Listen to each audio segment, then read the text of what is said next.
Just a few logistics, okay? Hello again, good morning, everybody. My name is Pauline Van de Pallen. I'm with the Third World Network Africa, and I'm very pleased to welcome you to this morning's discussion on local content in Africa. For me, the discussion about local content is extremely important because there have been... Hello, I think we have an overlap with the interpretation, if that can be sorted out.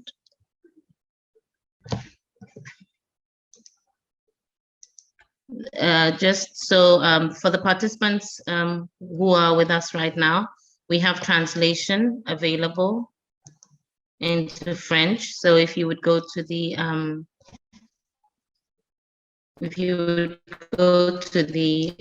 icon, the globe icon there, you can choose the language in which you want to participate. We are also live streaming, I believe, on Facebook and on YouTube. And if there are any things that you wish to share with us via those platforms, we will be there as well. We also have the chat box, so please remember that you can put your questions, comments also in the chat box and as well. As I started out saying, I believe that this discussion on local content is extremely important and very opportune, particularly as we're coming out of this pandemic, in which I think our governments are once again, going to start paying much closer attention to how to the minerals that they are extracting. And the question about how minerals can contribute to our structural transformation is one that has been going on for a long time. And I believe that this discussion on local content will help further that discussion. We have a number of very, very interesting panelists here. I'm going to introduce them and ask them to just briefly turn on their cameras so that they can just say hello to our participants out there. We will be hearing from Jeff Gaipo. He's the founder and managing director of Mining Shared Value. We also have Dr. Claude Kabemba. He's the executive director of Sarwa. Many of you already know him.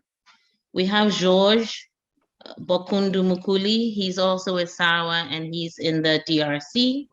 We have Martin Masewu and Veronica Zano, both from Sarwa in the Southern Africa Resource Watch. So if you could just say hello quickly to everybody out there. And I'm sorry, I think I missed somebody. Duarte. Yes.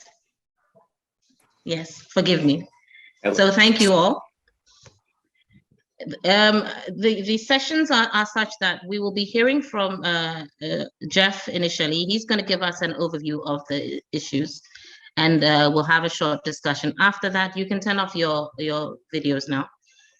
And then we will then have country perspectives, how different countries are approaching the question of local content and the issues that surround it.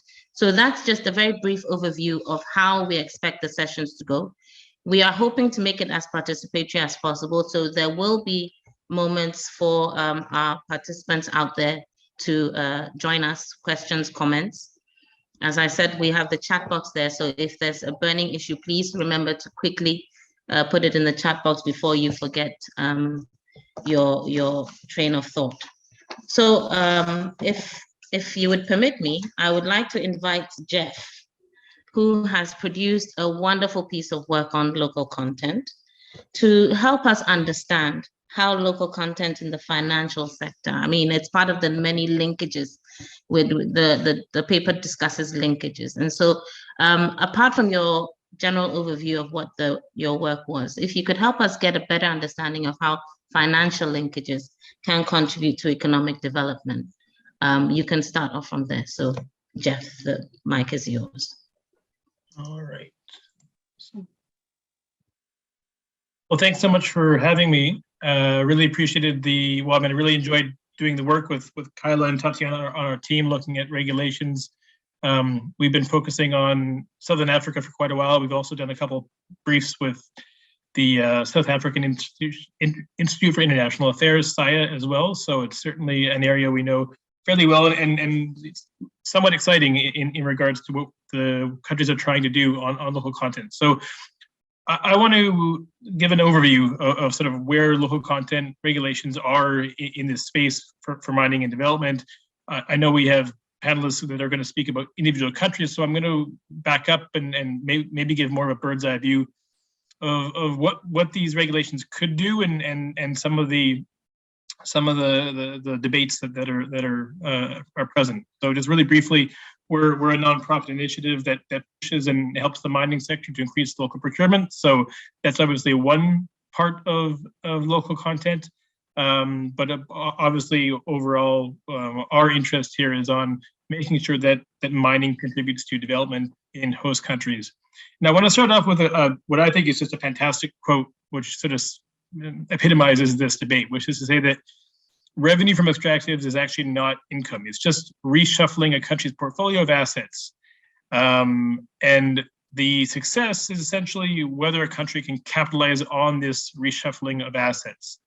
I think that's a really strong point from Chatham House, and it really kind of epitomizes what governments need to look at in terms of making policy to make mining work for development.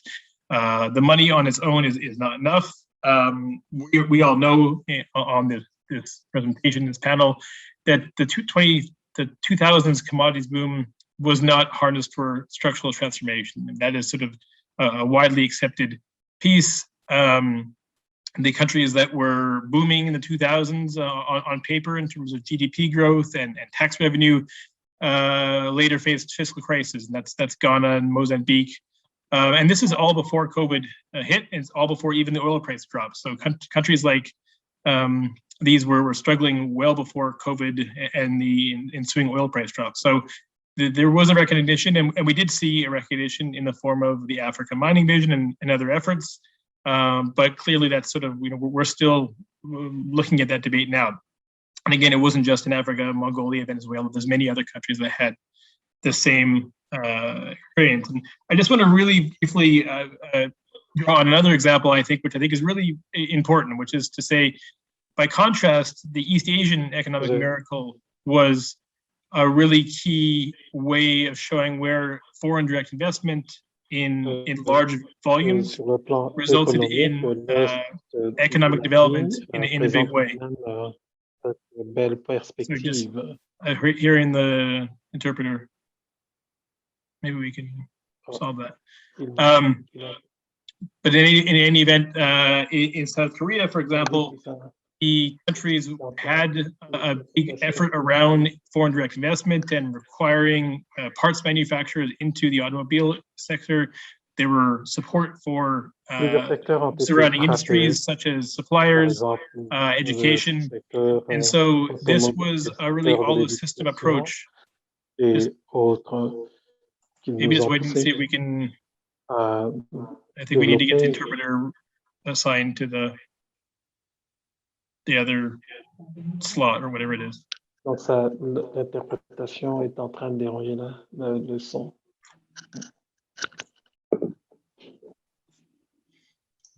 I believe they've sorted that out now, so please continue. Okay, great. And so yes, Deborah, we have reassigned you to the room. Okay.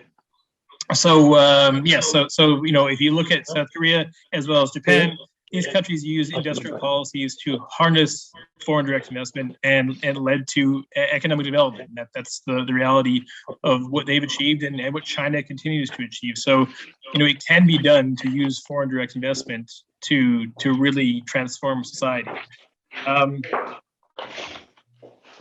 So the bottom line I want to emphasize is that market forces alone do not result in structural transformation from the extractive industries.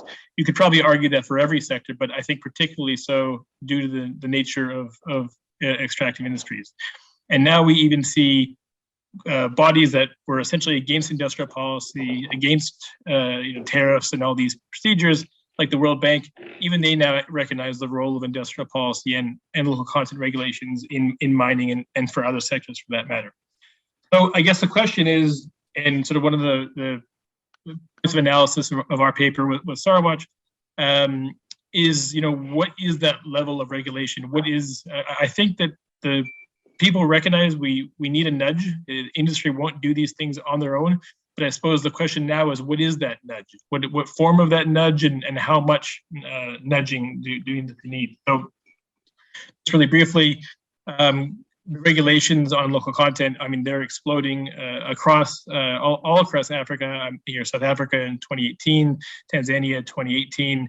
A number of countries have upgraded their regulations, like Ghana, Burkina Faso, and Mozambique are now in the process of finalizing their regulations. And again, this is not just an African phenomenon now. It used to be, I would say, very Africa focused, but Saudi Arabia in mining has now put some extensive regulations in. There's a few provinces in Argentina, and we're seeing pressure for this in Mexico as well. So this is, you know, a real shift, or a new normal, let me say. As many of you will all know, actually under the World Trade Organization, many of the local content rules, such as requirements to buy locally, are actually illegal under the World Trade Organization, though there are some exceptions for least developed countries. But I would kind of point out that no challenge to date has ever been brought to the WTO when it comes to extractive industries. We have seen, by contrast, other sectors like the Indian solar panel industry was challenged by the US. You see a lot of challenges in other sectors, but you know, for now, I think you're not going to see many challenges. And I mean, I think it's fairly obvious why. For one, it just looks terrible for a mining company to challenge local content rules in a big way when they're basically saying we don't want to contribute to development. So I think there's a little bit of policy space left, even if technically they're illegal. I guess the main question that's sort of before us is do these regulations work? And so, while our focus is mostly on local procurement, so backward linkages, I think broadly speaking, you can apply most of the lessons across the board, which is to say that companies don't like the regulations. They essentially claim that they impose a burden, that they don't work. And to be fair, there is a mixed record of success. We don't have that many mining countries that have put these rules in place for a very long time, so we don't have a lot of data. We do have lots of examples of regulations across the continent where, to be honest, there hasn't been much success from the regulations. Some of that is not due to the regulations themselves, but rather the lack of implementation and enforcement. But to say the least, that there has been disappointment with some of these regulations. And certainly there's a lot of kind of concern over the wrong targets. So companies complaining that these targets don't make sense and you shouldn't make us buy 80% locally when we can't even buy 40% now, and that kind of discussion. So that's sort of the kind of debate. And add to that, there's also legitimate concerns over corruption. You can use local content regulations to funnel rents and job opportunities to political elites and their networks. It's a very high-profile case in oil and gas, the Brazil car wash scandal, where Petrobras was essentially used to funnel construction contracts overpriced to political elites. So that's, you know, these are real risks. And I think, to be honest, the most important point is that, you know, any chance you do use these regulations, there is an opportunity cost. If you put these regulations on companies, and it costs them money, that's less corporate taxes. So, you know, it's not necessarily a free lunch automatically. But you know, what I would say though is that sort of one side. You know, I think that these regulations are quite reasonable, and this is just a letter to the Financial Times that we wrote in response to an editorial from a South African law firm that represents mining companies. You know, essentially saying these regulations don't work, and you know, I think that resource nationalism has been overused as a boogeyman, and I think absolutely the African countries should be looking at some kind of industrial policy. Again, the question is what policies? And as I mentioned, the experiences of China and South Korea in general industrial policy and local content requirements show they do work. They can work if done well. And Norway was extremely successful in oil and gas, and we are seeing some signs of success in countries like Nigeria for oil and gas as well. Likewise, in Canada and Australia, I'm from Canada originally, we don't have regulations, but we do have what are essentially community development agreements, which act as regulations. They are agreements between Indigenous communities and mining companies, and they do require local procurement and that kind of thing, and we have seen them work as well. So there is a record of success for regulations, but I think the most important point to make when kind of debating this is that virtually no developing country has ever succeeded in supplying the extractive industries without these regulations. So in some ways, I find the debate a bit confusing, because people say, do they work or do they not work? But the reality is that there's no country where, there's not a single country where a lack of regulations has worked. Every country, whether that be Australia and Canada in the form of tariffs when they built up their mining sector, these are all countries that use industrial policy. And there is really no example of a country where free markets led to just massive linkages. It's just never happened. And so I think in some ways the onus is not on us to make the case for regulations, but actually on the opponent. And I'll obviously defer to the other panelists on some of the specific cases in the SADC countries, but I think the biggest debate, and maybe the one I would hope we can maybe get some of the most debate out of this today, is this question of whether countries should focus on backward linkages or forward linkages. This is, to me, the most interesting debate, and it's also one that I think, particularly in the African continent, I think it currently is sort of in the wrong direction. I think right now you see a lot more focus from policymakers on forward linkages and processing of minerals and refining oil than on backward. And I think, generally speaking, I think that's usually not the way to go. Forward linkages require many preconditions that are not present for every mineral. If you're going to refine oil, you need an offtake market. If you're going to polish diamonds, you're going to need a buyer. And often these preconditions are not present. And sometimes they can be changed, but often they won't be. Forward linkages also tend to be capital intensive rather than labor. So they may create revenue, but they may not create many jobs. A smelter does not create as many jobs as some of the supplying industries into mining. So we would argue, generally speaking, I want to be very cautious about saying generally speaking, that overall, I think backward linkages are a better piece to start. And I think the other point I would make is that even if there is a case for supporting forward linkages, such as subsidizing a smelter or something like that, I think you have to weigh not the individual policies, but rather will they create more benefits than other forms of subsidies?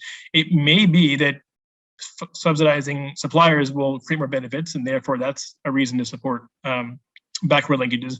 But it may also be that subsidizing cocoa processing or another agricultural crop is a better use of subsidies. So I think all these kind of interventions have cost, and there may be an opportunity cost in focusing on forward linkages that this is quite large.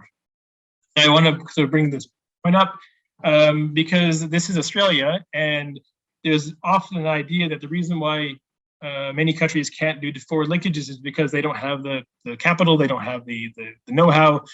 But I mean, Australia is one of the richest countries in the world, has one of the most sophisticated engineering and infrastructure networks in the world. Australia exports most or almost all of its iron ore to other countries rather than turning into steel themselves. And they've spent decades trying to support their domestic steel production, and it hasn't worked. And the reason why it hasn't worked is because they don't have the economic conditions for it. The market for the steel is not in Australia, so it makes more sense to economically for a Chinese company to import it, turn it into steel, and then they have a Chinese customer base which is just gobbling up steel in large amounts. And so again, it's not just capacity, it's not just technology. You need the economic preconditions. And again, I don't want to be dogmatic because you can change those economic preconditions, and Japan is an example. Japan has no copper mines, but it's I believe it's the second largest copper smelting industry in the world. But again, and they obviously did not have that offtake market originally, but of course now they have this giant electronics industry. So they essentially shifted the economics themselves. The forward linkages were not economically sound. They made them sound by having a giant electronics industry. So it can be changed, but that's a very big deal to create a giant electronics industry as well as a copper smelting industry. It's not just a forward linkages in mining policy approach. And then the other piece would be you need leverage, and Botswana has proven this. Botswana has diamonds cutting and polishing, because they told De Beers, you have nowhere else to get your diamonds from. You better help us put systems in place to refine value addition these diamonds, or you have no diamonds. But most countries don't have that kind of leverage. And recently I was advising another government who was really trying to get into gem polishing and cutting, and they just don't have any leverage. They will never be able to compete with India and Chinese cutters and polishers. And I don't think there'll be anything they can really do to change that. At least if they can't do that without, again, the opportunity cost of other things. So sort of to wrap things up, and I'm really excited to hear about country experiences, but to me, just some keys to success for all of this. One is that the ultimate goal of local content regulations has to be competitive businesses. It's not about supporting businesses for the sake of supporting them. There should be plans for these kinds of policies to end within a certain period of time. It may take a long time. It may take 10, 20 years. But if businesses, whether they be forward linkage processors or backward linkage suppliers, their goal and all policy needs to be oriented around making them successful without support within a mandated period of time. And then I think the main point would be that you need supplier development. You cannot just put regulations on companies and say you must buy locally, you have an export tax, you can't export the products. If there's no support for the suppliers, it doesn't really make much difference what the demand side policies on companies are. And there's a lot of other ease of doing business and policies that need to be addressed as well. And so I use an example from SADC, which is to say in Zambia right now, because of the SADC trade agreement, mining companies can essentially import finished uniforms cheaper than buying local uniforms, because the local uniforms, the manufacturers have to pay duty on the imported materials from Zimbabwe, for example. And so it's always going to be more expensive to buy a locally made uniform in Zambia than it is to import it directly. And that's got nothing to do with the capacity of the suppliers or the willingness of the mining company. That is a tax policy. So it needs to be, you need to address that. And I think that's the whole point, is an all-of-system approach is needed to make local content work. So lastly, just another precondition, I know I'm running long, is that you need information. And so our initiative is called the Mining Local Procurement Reporting Mechanism, where we're trying to have all mine sites be transparent on their procurement. And I think you could do the same thing on many other forms of linkages. So I'll leave it there.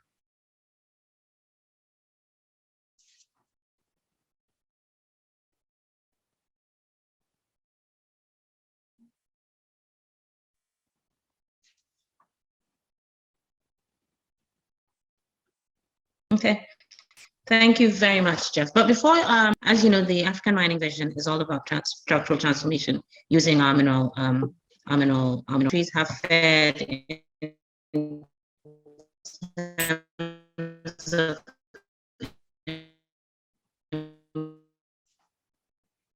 implementing the ideals of the African Mining Vision. Many countries, it's not simply a matter of backwards. Countries have paid to other linkages, your financial linkages. I mean, in order to grow your economy sector. And so how do you think countries have fared? And my very last question is often that African countries have too small markets to be able to take advantage of either backwards or forwards linkages. And so the suggestion is that regional linkages might be explored. What would you think about that? I mean, you don't have to answer now. You could always think about it, or what is your preference? I could provide. I missed what you cut out a little bit with the second question. I understand the first question. Can you repeat? I was saying the African Mining Vision. It's essentially a structural transformation plan? How do we use our minerals to ensure that our economies and are changed? And how effective do you think our countries have been in terms of implementing the ideals as set out by the African Mining Vision, especially with regards to local content?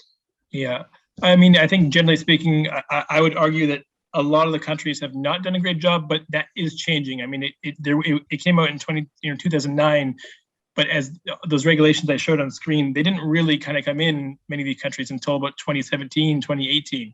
So I think it's fair to say that in the first few years, I would say the governments have not done a great job, and now that's looking to change. And I think it's starting to see some success.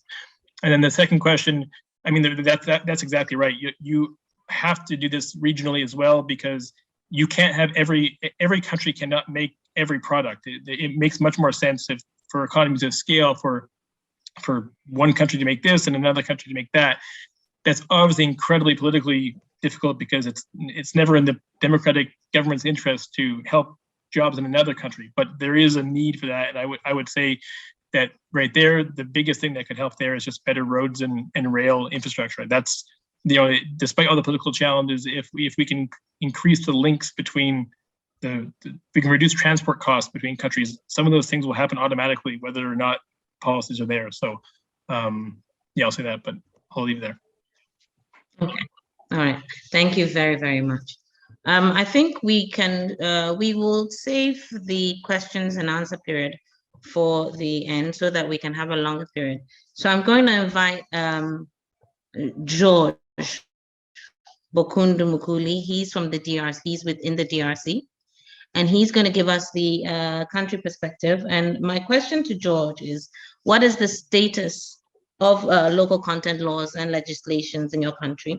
How is it being implemented? And if you could share with us the challenges and opportunities that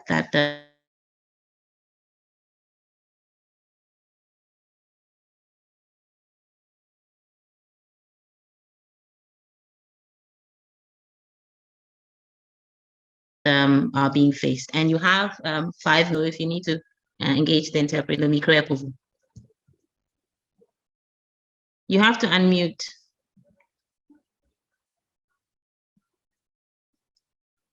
It looks like we may be having some challenges with George. So while George is sorting out his technology challenges, I think I'm going to ask Veronica Zano to share with us the status of local content laws and legislation in Zimbabwe. Veronica, are you there? Hi, Pauline. Yes, I'm here. Okay, I hope you can hear me. I can hear you. Can you take the floor? Okay, go ahead. Sure. Thank you so much, Pauline. And I think thank you so much for Jeff as well for really setting the context in terms of generally the overview of how local content laws and regulations are mainly structured. And I think my task, as Pauline has indicated, is to give an overview of the legal content, legal and policy framework for Zimbabwe. I know I've been assigned 5 minutes, and I do have a PowerPoint, and I do hope that I'll be able to stick to the time. So if you can allow me, colleagues, to take you through the presentation on local content law, the legal content framework for Zimbabwe. Is that visible to all? Yes, I believe it is. Yes. All right. So thank you so much, Pauline. So, well, for starters, well, I think as alluded to earlier on by Jeff, I think the struggle for many resource-rich countries has been to diversify the wealth that comes from the mining sector to other key economic sectors, or to have linkages with other key economic sectors within national economies. And this is particularly so within the SADC region, where we have weak industrial bases, and we are characterized by a lot of high unemployment and economies that have been remained vulnerable to commodity cycles, especially within the extractive industries. And for Zimbabwe, for those that are well aware, the mining sector is an immense contributor to the economy of Zimbabwe. And this is mainly derived from the diverse mineral wealth, where we have so many of the large mineral reserves that we host. For example, we are the third largest exporter of platinum, coming second in Africa after South Africa. We also hold significant reserves in terms of gold, diamonds, coal, lithium, and chrome supplies. And at the same time, despite this diverse mineral wealth, as a country, we have been faced with 2 decades of major deindustrialization, where our industry and manufacturing sector have really not performed at very high targeted rates, and we have seen a decline in terms of our industrialization and industry and manufacturing sectors.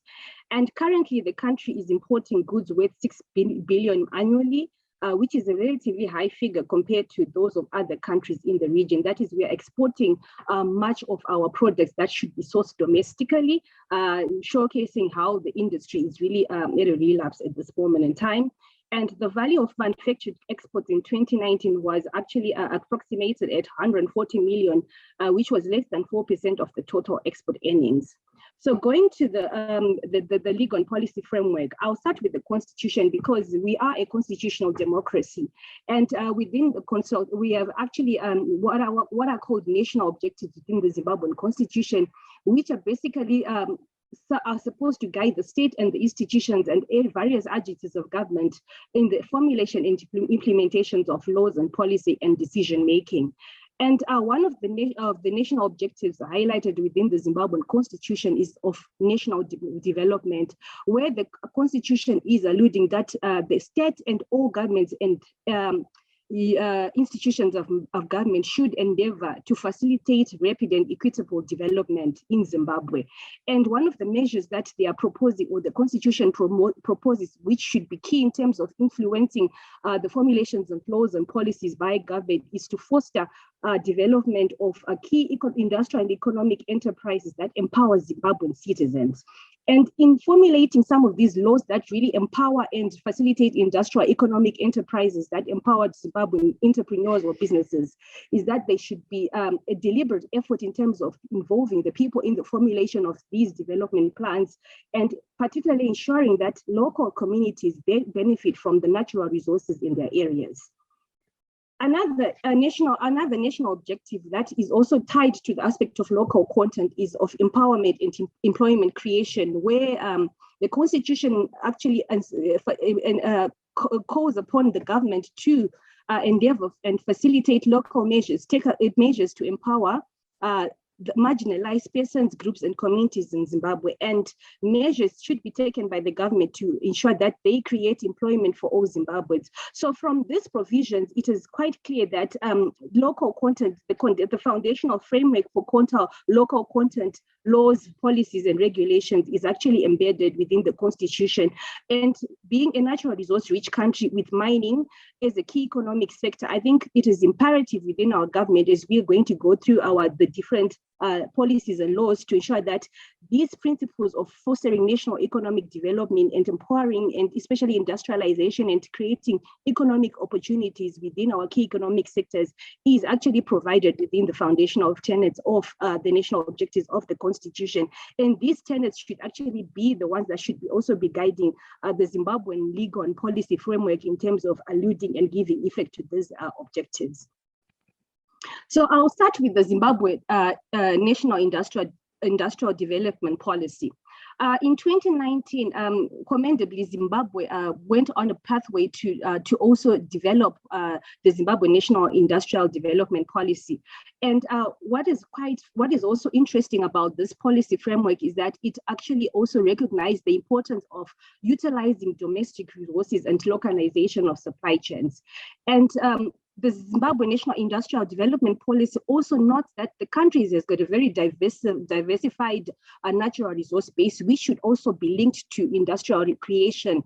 And it also really points out the importance of exhibiting strong linkages with key economic sectors such as agriculture, mining, and commerce is part of the key identified sectors that should draw linkages with industrialization in Zimbabwe. And within the mining sector is a key sector that is seen as one of the sectors that is going to be helping the industrialization of the country.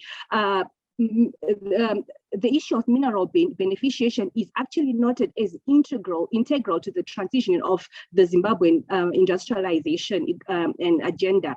And mineral beneficiation is actually recognized as one of the key pillars that will shape the next phase of industrialization in Zimbabwe.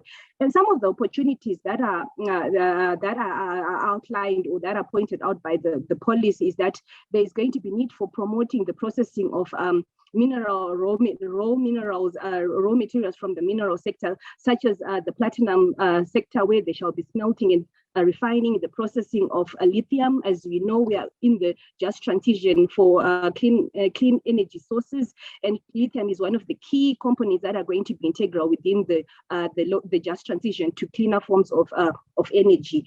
It also acknowledges that there needs to be value addition and of chrome jewelry industry and formation of clusters around mining and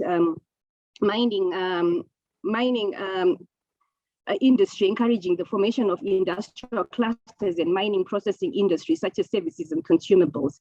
And I think what is predominantly seen within this policy is that it is actually promoting the issue of forward linkages from the of local content, as Jeff earlier on alluded to.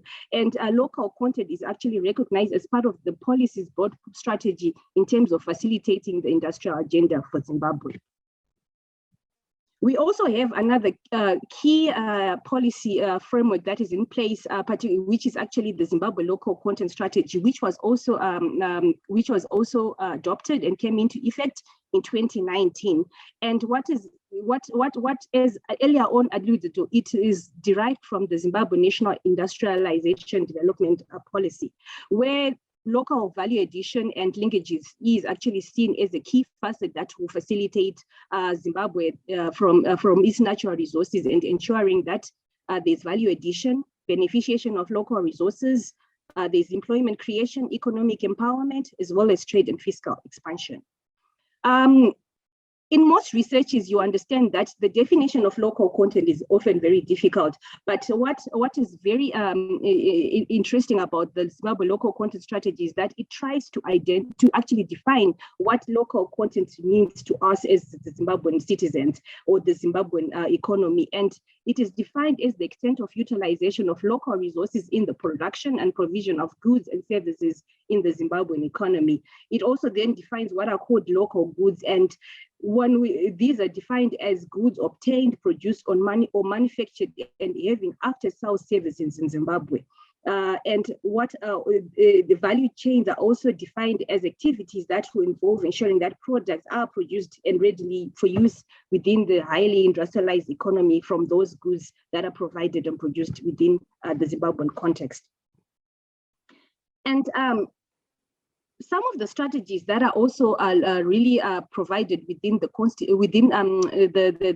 Zimbabwe Local Content Strategy is that there should be preferential local procurement, and I think that is actually very, very important, because I think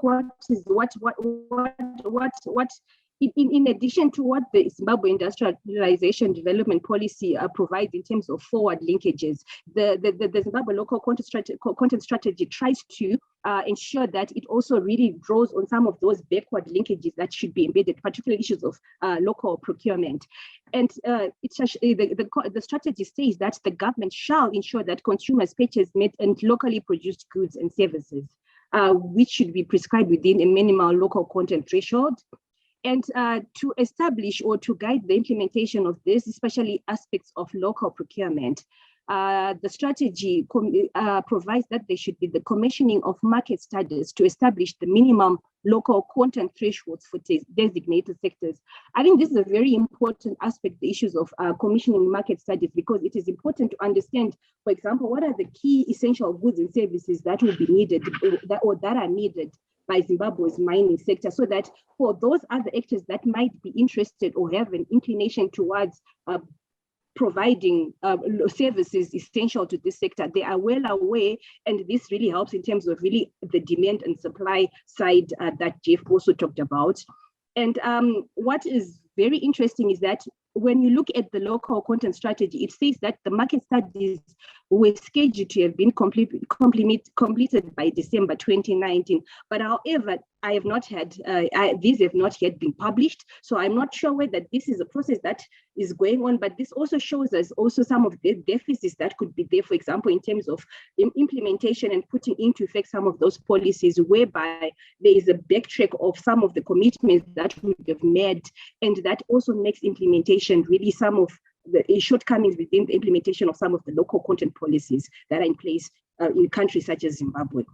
It also acknowledges a strategy that is of capacitating the local supplies, because it is important to ensure that whilst the local procurement and local content in terms of the backward linkages can be facilitated without providing financing to those industry players, it will not make any sense. And such, the government is expecting to come up with models of financing, which will include from the government itself, from banks and private equity partners.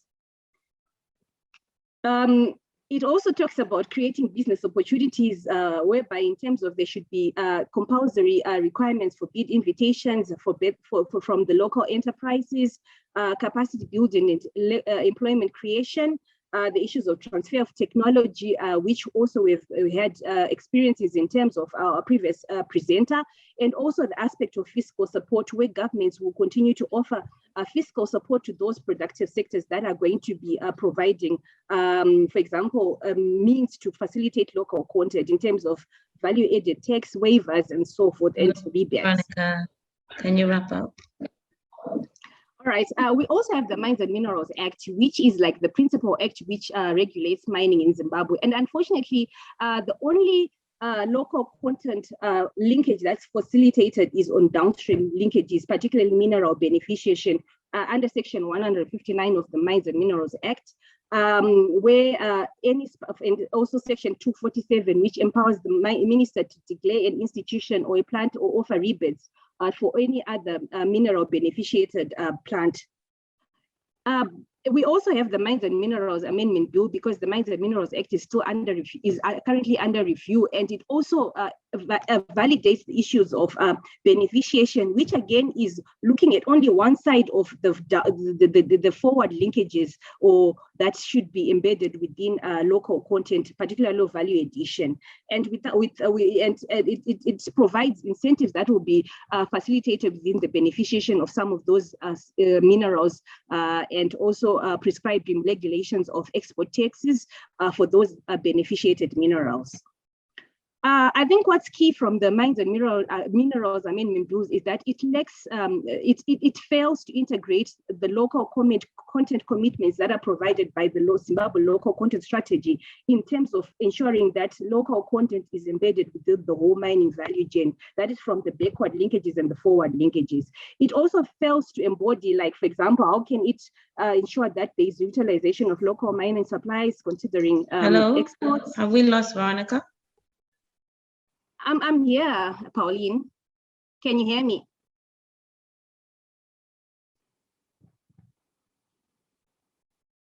Hello? Yes, we can hear you. Oh, all right. All right.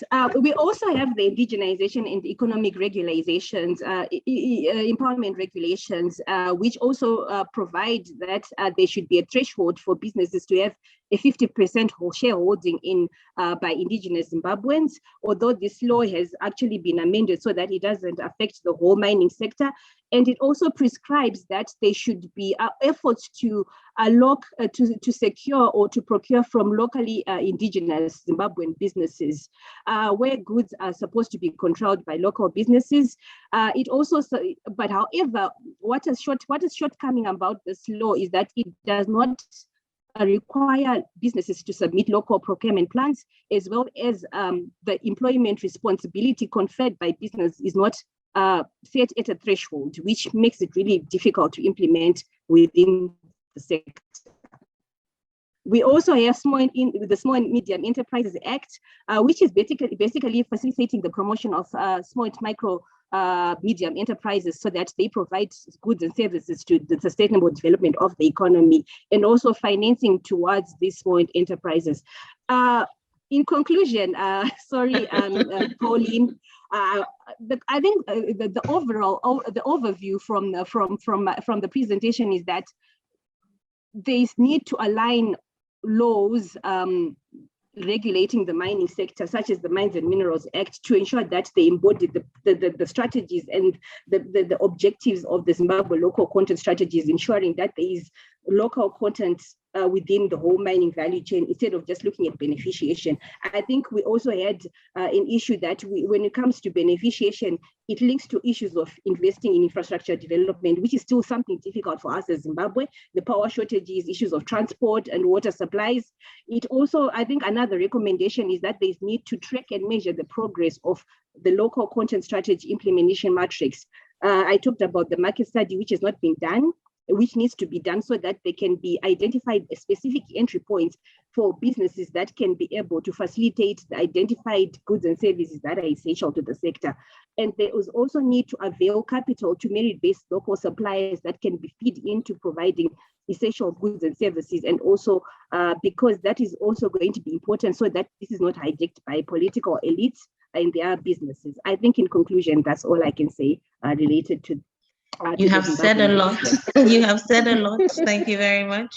I'm sorry to have to rush you, but as we explained, we want to get to a point where we're engaging with all the participants as well. And so I think if George is there, George, are you online? Wait. So then, hello, bonjour. Welcome.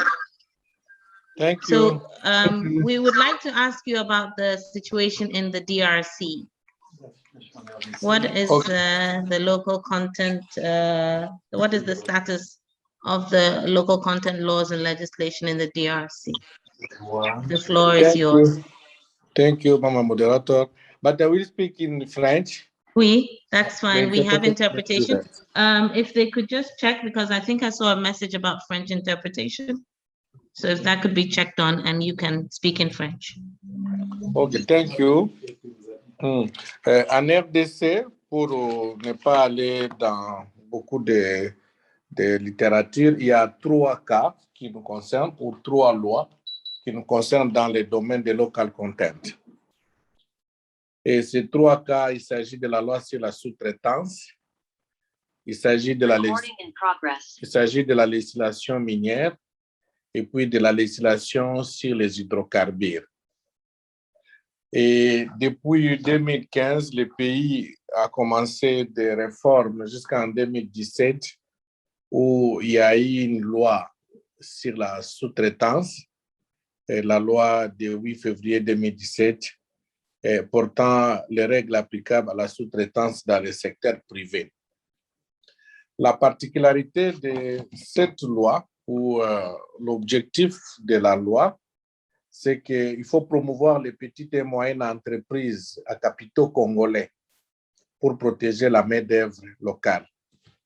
Et en ce qui concerne ce cadre légal, il est vrai que ça a institué une conception restrictive ou limitée dans la mesure où elle ne vise qu'à promouvoir les petites et moyennes entreprises. Elle n'a pas été malheureusement suivie de mesures d'application déterminant des objectifs quantifiables ou mesurables à atteindre dans un délai donné. La législation sur la sous-traitance a donné ce qu'on appelle des exceptions. Des exceptions. Alors, exception, c'est-à-dire qu'il n'y a que les Congolais qui doivent être dans la sous-traitance au Congo. Et lorsqu'il n'y a pas cette possibilité, disponibilité de telle expertise, c'est à ce moment-là que l'entreprise peut recourir à une expertise extérieure. Donc, l'entreprise doit donner la preuve de cette indisponibilité ou inaccessibilité à l'autorité compétente avant de recourir à toute autre expertise ou une entreprise étrangère dans le cadre de sous-traitance en RDC. Alors, la loi sur la sous-traitance a eu la tendance de vraiment, initiative de contrôler toutes les activités de la sous-traitance en RDC et sur les territoires congolais. Et les entreprises sont tenues, dans la même loi, de mettre en œuvre une politique de la formation pour permettre aux Congolais d'acquérir les compétences et les qualifications techniques nécessaires à l'exercice de la sous-traitance. On peut reprocher peut-être à la RDC l'absence d'un texte juridique qui dit clairement que la loi sur les local content ou la loi sur les contenus locaux.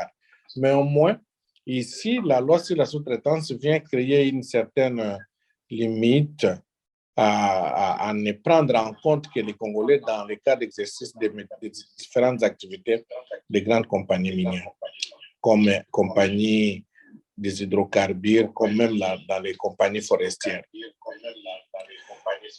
Mais la loi aurait pour objectif de déterminer les principes fondamentaux du contenu. Parce que s'il y avait une loi unique, juste sur les contenus locaux, peut-être ça pouvait récupérer toutes les dispositions qui se retrouvent dans les différentes lois spécifiques.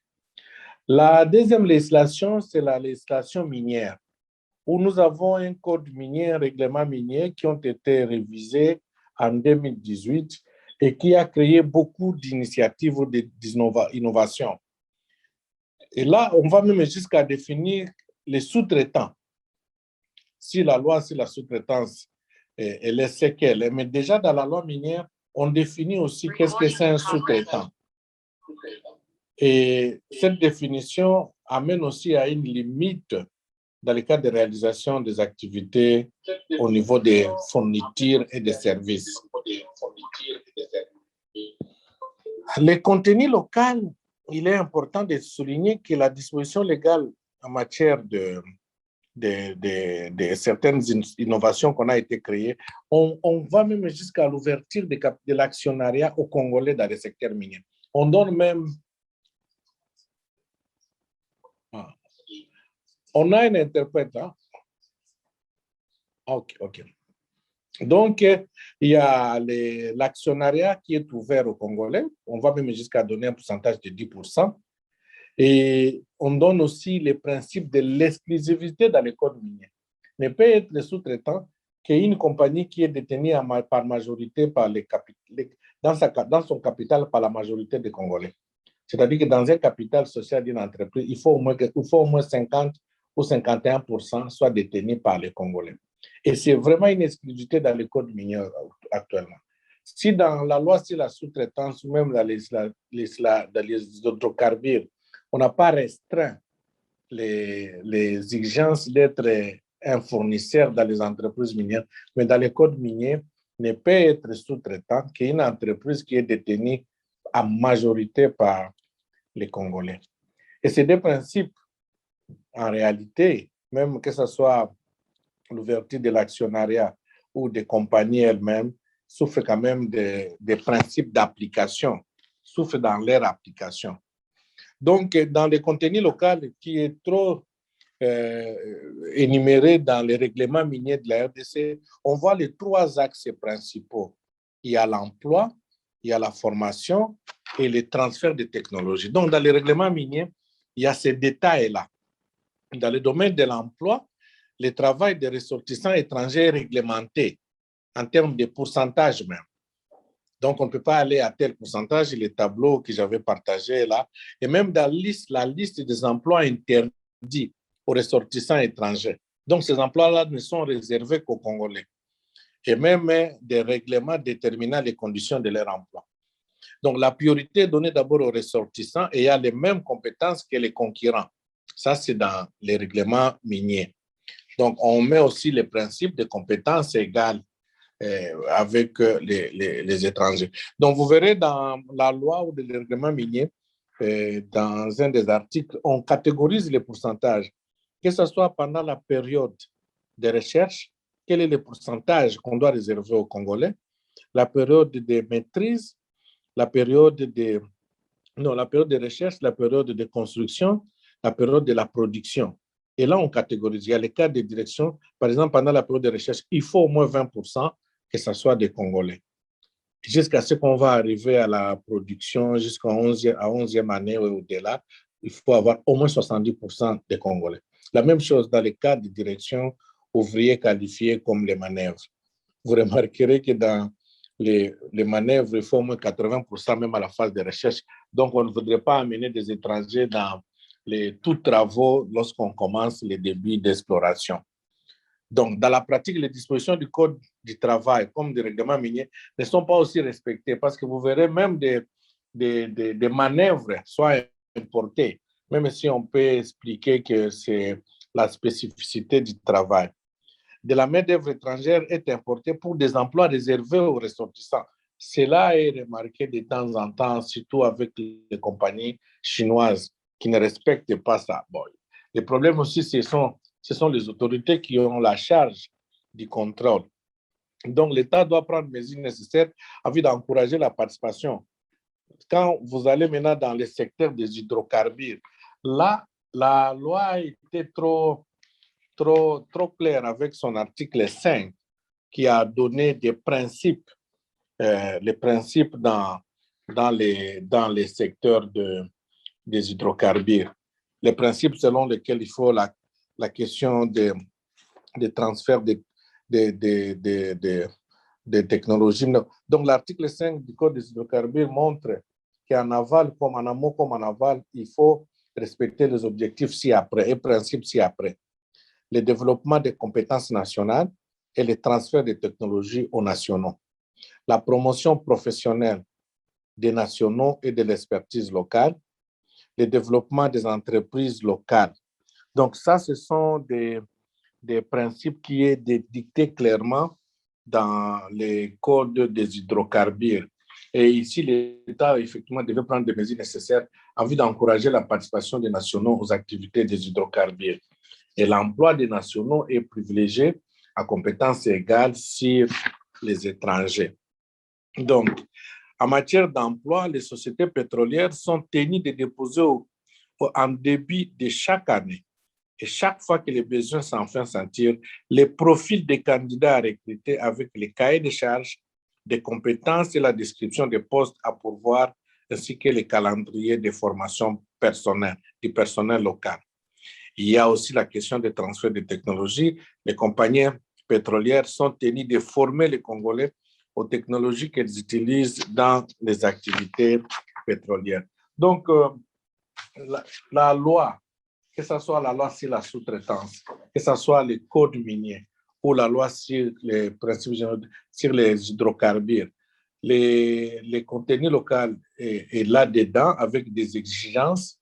Au Congo, dans le secteur minier, ne peut être sous-traitant qu'une compagnie qui est détenue en majorité par des Congolais et que l'obligation est faite aux compagnies en matière d'emploi, en matière de formation, comme en matière de transfert de technologie.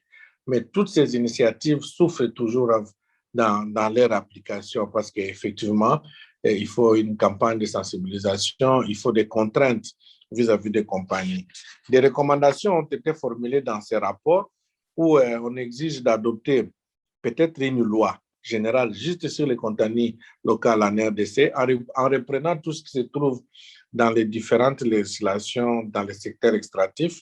C'est le modèle du Sénégal qui a pris ça en 2019. Ou alors, il faut revoir la loi sur la sous-traitance que nous avons de 2017 afin d'inclure des précisions sur l'obligation des entreprises de promouvoir et de former les fournisseurs locaux et accélérer l'installation des infrastructures pour favoriser la transformation locale des produits dans nos pays et ainsi de suite, et publier des arrêtés interministériels en matière de mesures d'application dans les 3 secteurs législatifs. Voilà en bref et je vous remercie.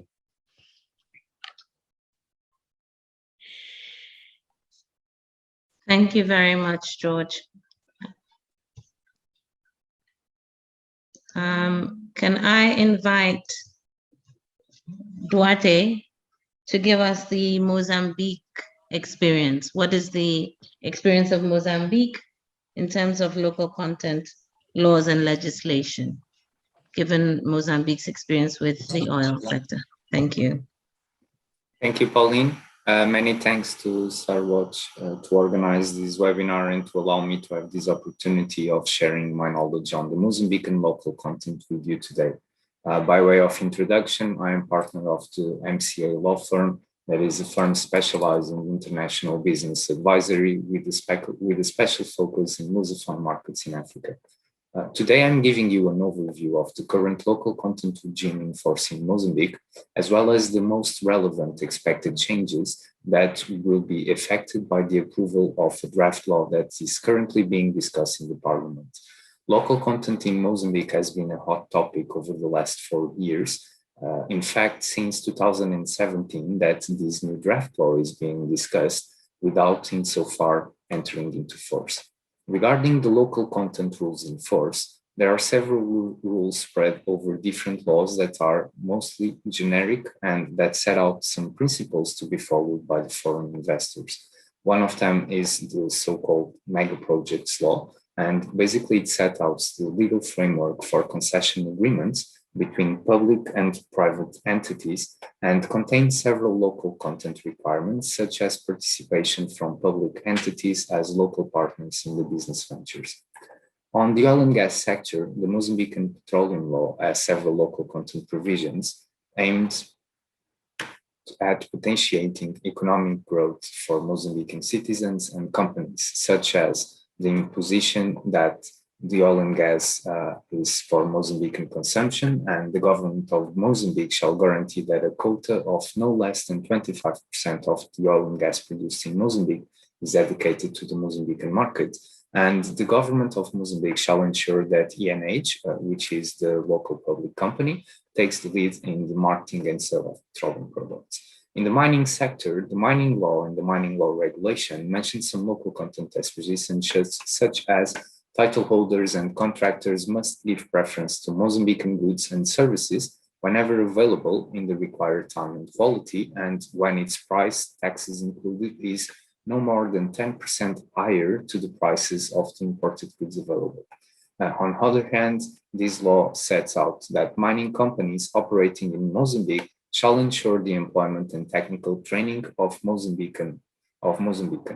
Mining companies shall also make reasonable efforts to include Mozambican employees in highly qualified jobs, as well as in management positions. On the other hand, there are specific mining titles for small-scale and artisan mining that are only available for Mozambican citizens. On the employment law, we have some local content requirements for all companies operating under the Mozambican law, such as the employers shall create conditions for the inclusion of qualified Mozambican workers in position with technical complexity and management, and a company shall be authorized by the Labor Ministry in order to hire a foreign employee. Nevertheless, if the quotas are met, the mere notification is sufficient, and the quotas range from 5 to 10% of the staff, so only 5 to 10% of the staff may be foreign. It is only allowed to hire a foreign worker when this has the appropriate academic or professional competencies, and if there are only national citizens with those qualifications available. And the above described local content legal framework has been majorly insufficient to effectively implement local content requirements in the country, mainly due to its ambiguity, since these local content regulations are most often drafted as general guidelines and principles that often leave local content concerns to a case-by-case negotiation between the investor and the competent public entity. And to tackle these existing framework gaps and loopholes, a local content draft is currently being discussed in the Parliament. From the expected changes that will be implemented by this draft law, I would highlight the following. The creation of a local content definition that will include the portion of local production factors which were used in production goods or providing services, as well as the participation of Mozambican citizens in the share capital of the companies. The creation of the concept local content goods, which basically will mean goods with a minimum of 10% of local content, the creation of the definition of local participation, that will be the subscription up to 15% of the share capital of enterprises of joint ventures incorporated in Mozambique by Mozambicans, the implementation of a local content calculation formula that will allow to measure the local content percentage of each company and in each sector, and monitoring regarding the import of goods and services and certification mechanisms of local goods and services as well, and the implementation of public tenders as a rule and direct negotiations as the exception, in order to ensure that all local content requirements are succeeded through the public tender. On the other hand, this draft law foresees a contractual reserve that forces the acquisition of local products, such as goods and services, that is adequate to ensure that local products have preference over foreign ones when such products are available in the country at market prices. This draft law also imposes reporting obligations and the subcontractor's liability for lack of compliance with the local content regulations by the contractors, and a sanctions mechanism that highly impose fines to the contractors and subcontractors that do not comply with the local content regulations. So in conclusion, the currently enforced local content framework is insufficient to promote local content and involve local individuals and companies in these extractive industries currently being undertaken by foreign investors in the country. So, in fact, these local content rules are ambiguous and foresee general rules and principles that in most cases fail not only in defining local content and related obligations, but also in implementing mechanisms for measuring, monitoring, and certifying local content. Indeed, there are no quantitative or qualitative requirements for measuring local content, neither a sanction regime to enforce it. So, as the major line of what I've said previously, there are some legal provisions in force, but these legal provisions are insufficient. There is a draft law that is currently being discussed to tackle these issues, and we expect it to be approved and enter into force soon. Thank you, everyone. Thank you very, very much, Duarte. I think the view from Mozambique is very instructive. So then now we come to Martin. Martin, are you there? Hello. Martin, are you there? Hello, Martin. Hello, Pauline. Hi. Now, South Africa is usually touted as the example of a country that has actually done something in terms of local content in this region of the world. What do you have to say? What's the status, and what are the challenges that you think are impeding, or what are the opportunities that are supporting the implementation of local content in South Africa? The mic is yours. Thank you so much. Good afternoon, everyone. I'm gonna turn off my video for the purpose of my presentation. I'll be sharing a few PowerPoint slides that I've prepared for this presentation.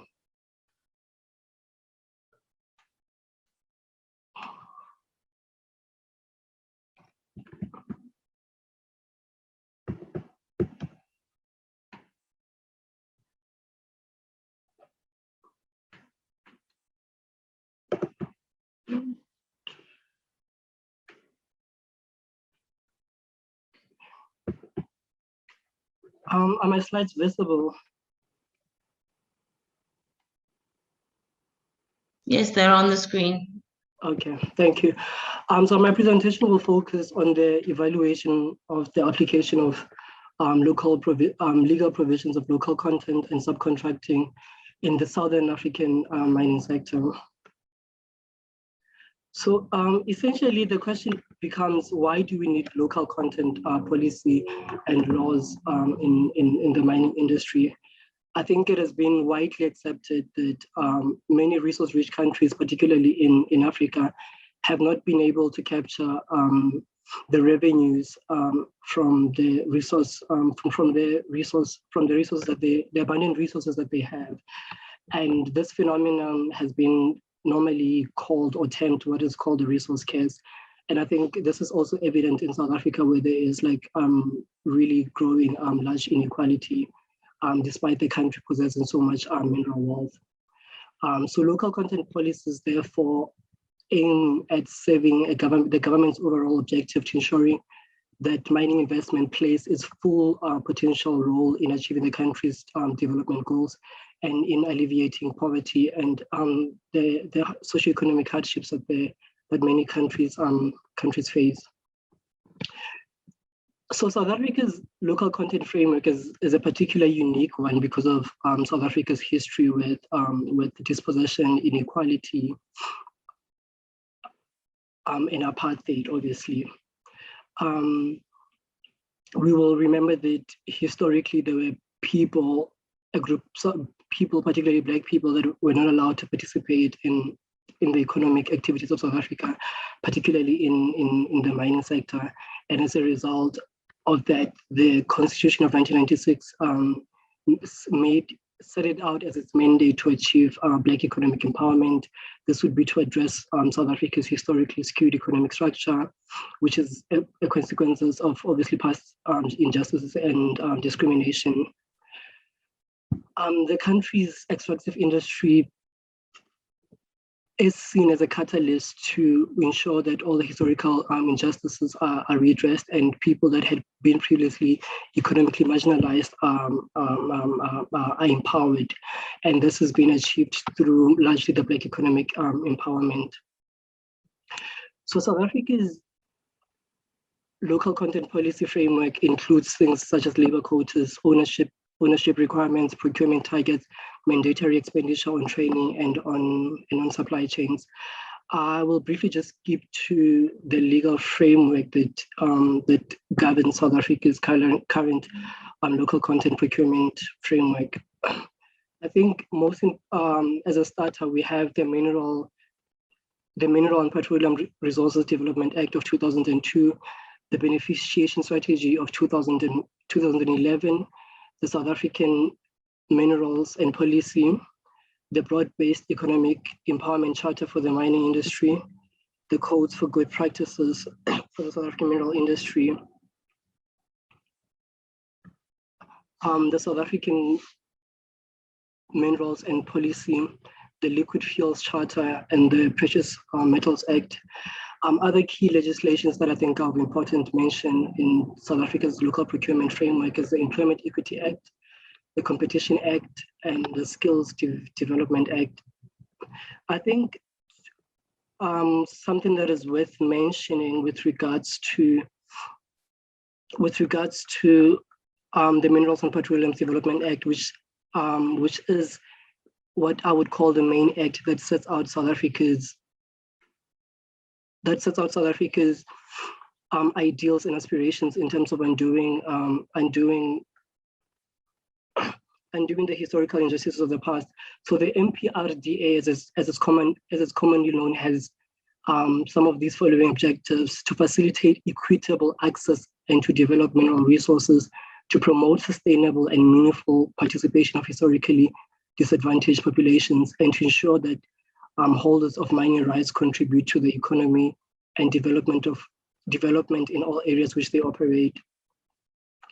And the MPRD, quite importantly, sets out beneficiation into four stages, which is the primary, secondary, tertiary, and final stage. So generally, the way beneficiation is defined is regarded as a transformation of a mineral or combination of minerals into a higher value product, which can either be consumed locally or exported. And at each of these various stages provides an opportunity for the beneficiation to be of greater value for domestic or export use. Generally, the Act had envisioned envisions obviously a mining industry that where manufacturing production is done in South Africa and benefits small business owners. There's a transfer of skills throughout this process of manufacturing production until to the export or the final sale of the final raw material.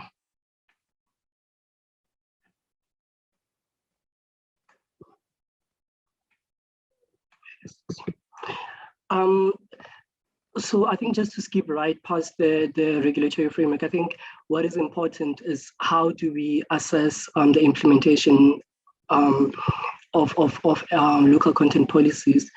In 2015, the Department of Mineral Resources, DMR at the time, undertook an assessment of the local content policy framework in South Africa.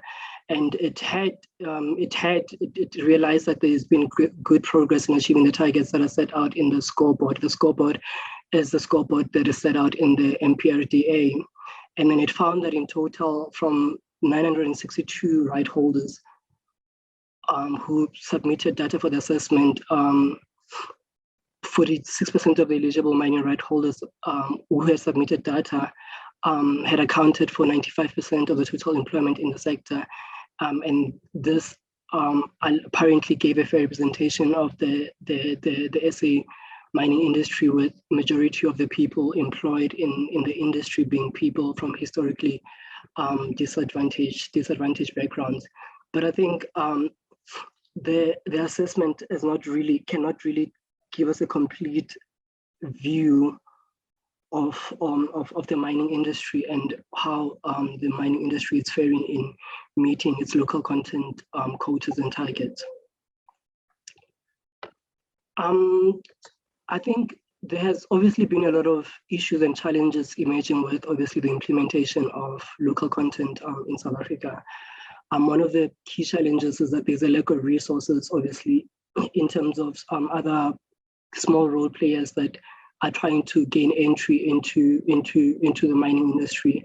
It be small contractors, subcontractors, small medium enterprises, and cooperatives, and just generally access into the mining sector for youth and women.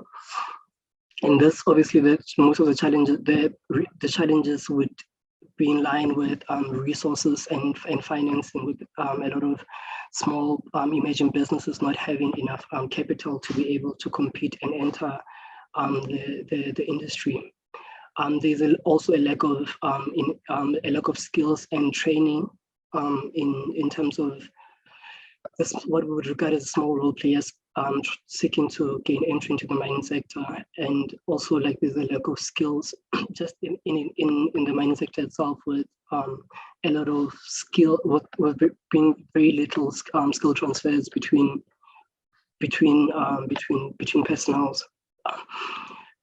In addition, local content, as I think a few of my colleagues have outlined, is very difficult to define and to really capture into one definition, and that creates a lack of policy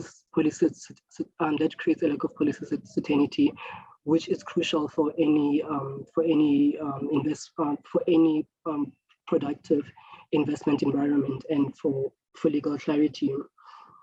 It's quite difficult to measure the attainability of local content procurement quotas and the targets, and also it's largely difficult to even regulate the procurement. Other issues that have been identified as slow responses in terms of suppliers at times. Small suppliers who need to supply equipment to large mining firms and to generally just participate in the industry. Unique to the South African experience there's been corruption, obviously, in terms of the procurement, in terms of what is called the black broad-based economic empowerment deals, benefiting a few political elites and excluding the majority of South Africans. Furthermore, the South African framework in terms of the local content procurement has been found to be in tension with the general agreement on tariffs and trades and the general agreement on trade services in that it regulates it regulates the amount of goods and services that can be procured from South Africa and from specifically from what is called proudly South African service, what would be called proudly South African services. There's furthermore obviously a lack of proper oversight and implementation on the local content policies and targets. There's furthermore a lack of enforcement in that there's very little compliance and monitoring. And with a lot of the framework, with a lot of the requirements in the framework being at this point very voluntary and not really fully enforceable and mandatory.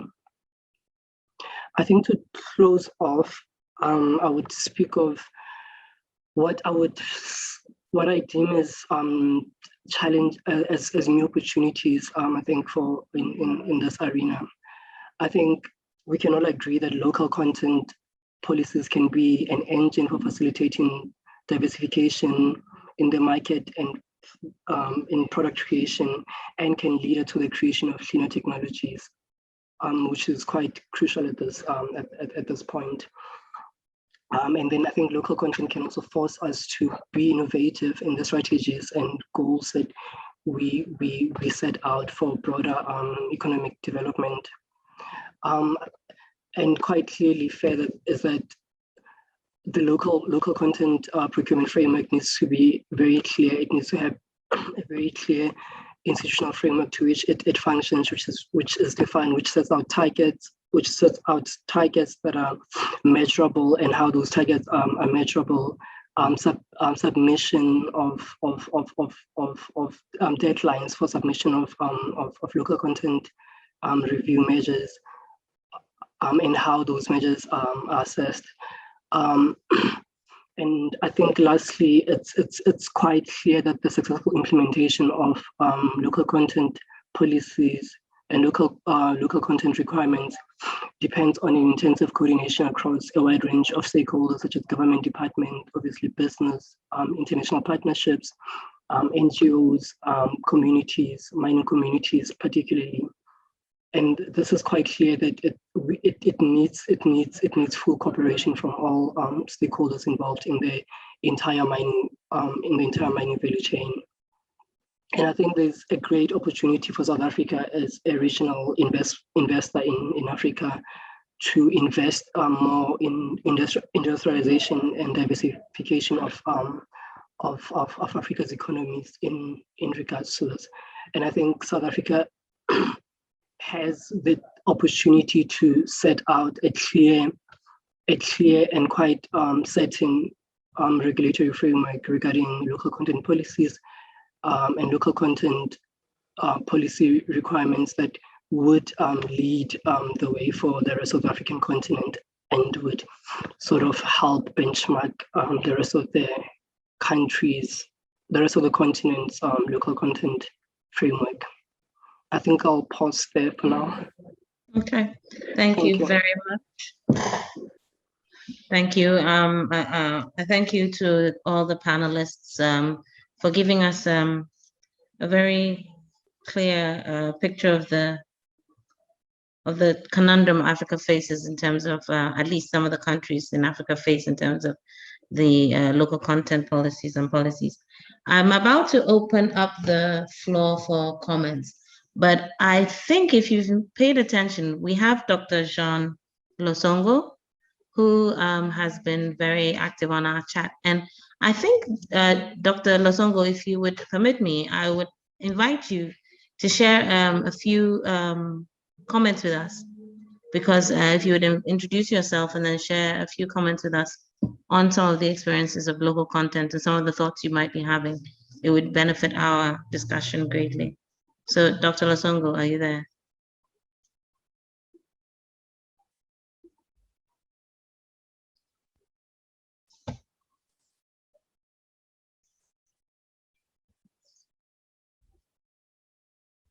Hello?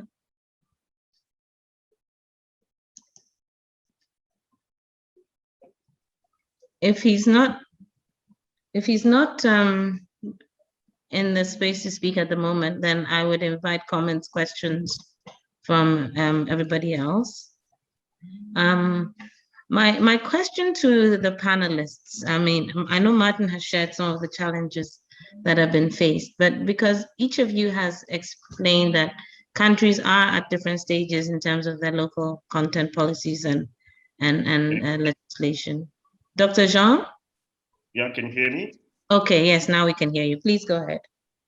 Yeah, I was just trying to provide a sense of the issue and the dynamic in which. If you could introduce yourself to us, it would be very helpful. Yeah, I'm Dr. Jean Losango. Yes. Can I speak in French if you want to?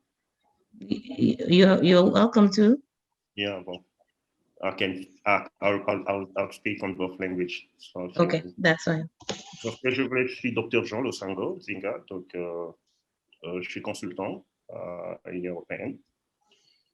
Depuis un certain temps, je travaille dans les mines. Hein. Je crois que j'ai dû travailler longtemps avec Sarwa comme partenaire dans beaucoup de projets et d'autres projets indépendants dans le secteur des mines. Hein.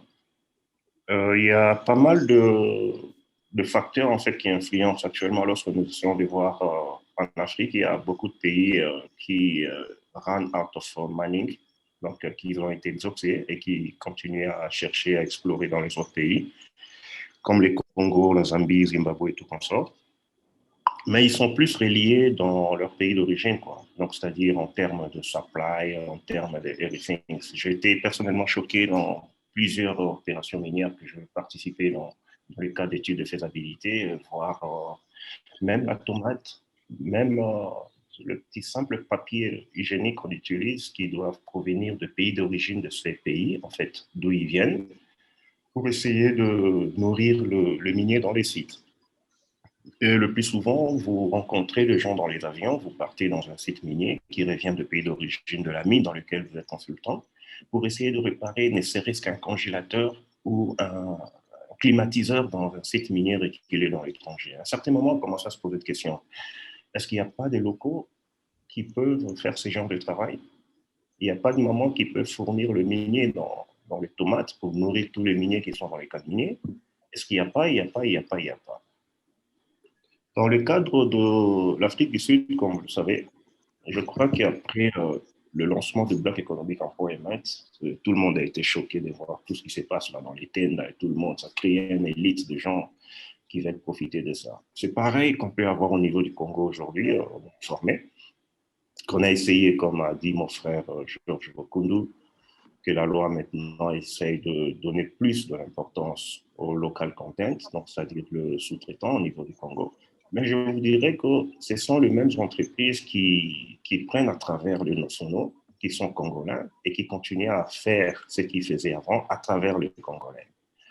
Donc, en fait, c'est un problème que je dirais qui est un peu complexe. C'est un problème de confiance, c'est un problème de qualité, c'est un problème de pouvoir amener ce qu'on a amené avec nous et le ramener dans les pays d'origine, quoi. Donc, c'est un problème qu'on doit voir dans beaucoup de dimensions que de pouvoir essayer de se limiter dans les contextes où il faut envoyer ou rejeter la faiblesse dans certains pays africains, comme l'a présenté Jeff, que ça n'a pas été souvent dans beaucoup de pays à cause de ceci, manque d'industrialisation et ceci, mais je pense que le problème est beaucoup plus profond qui doit interpeller tout le monde. Donc, c'est un débat un peu profond qui nécessite d'être adopté. Donc, nous avons besoin de policiers, nous avons besoin de lois qui doivent être formulées au niveau de chaque pays, au niveau de la région, pour essayer de harmoniser un peu ces opérations, comment est-ce qu'on peut, d'une manière ou d'une autre, promouvoir le local content de chaque pays, quoi. Bien que nous soyons de l'extérieur ou nous venons opérer dans un pays étranger, mais qu'est-ce que nous pouvons faire pour essayer de se détacher un peu de notre tradition de par notre pays d'origine, parce que c'est telle compagnie qui me fournissait, qui me faisait en ceci, je me suis déplacé de mon endroit d'origine pour aller faire mes opérations ailleurs, et je dois continuer à travailler avec eux parce que je ne peux pas trouver des gens qui peuvent me faire ceci, ou je ne peux pas avoir ce que j'ai besoin en temps ou de bonne qualité. Moi, je pense que c'est quelque chose qu'on doit commencer à réfléchir et savoir comment est-ce qu'on peut mettre de base sur place pour essayer de couper un peu ces liens qui relient. Et comme vous le savez, la plupart de ces entreprises sont internationales, okay. Donc avec tout ce qu'ils veulent. Donc, moi, je pense que c'est ça un peu qu'on peut voir. Thank you very much. Mukasiri, I see you have your hand up. You have the floor.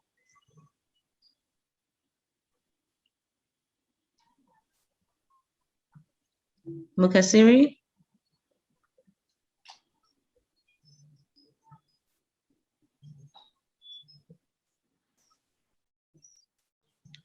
Hello, Mukasiri. If you can unmute yourself, or if you could be unmuted.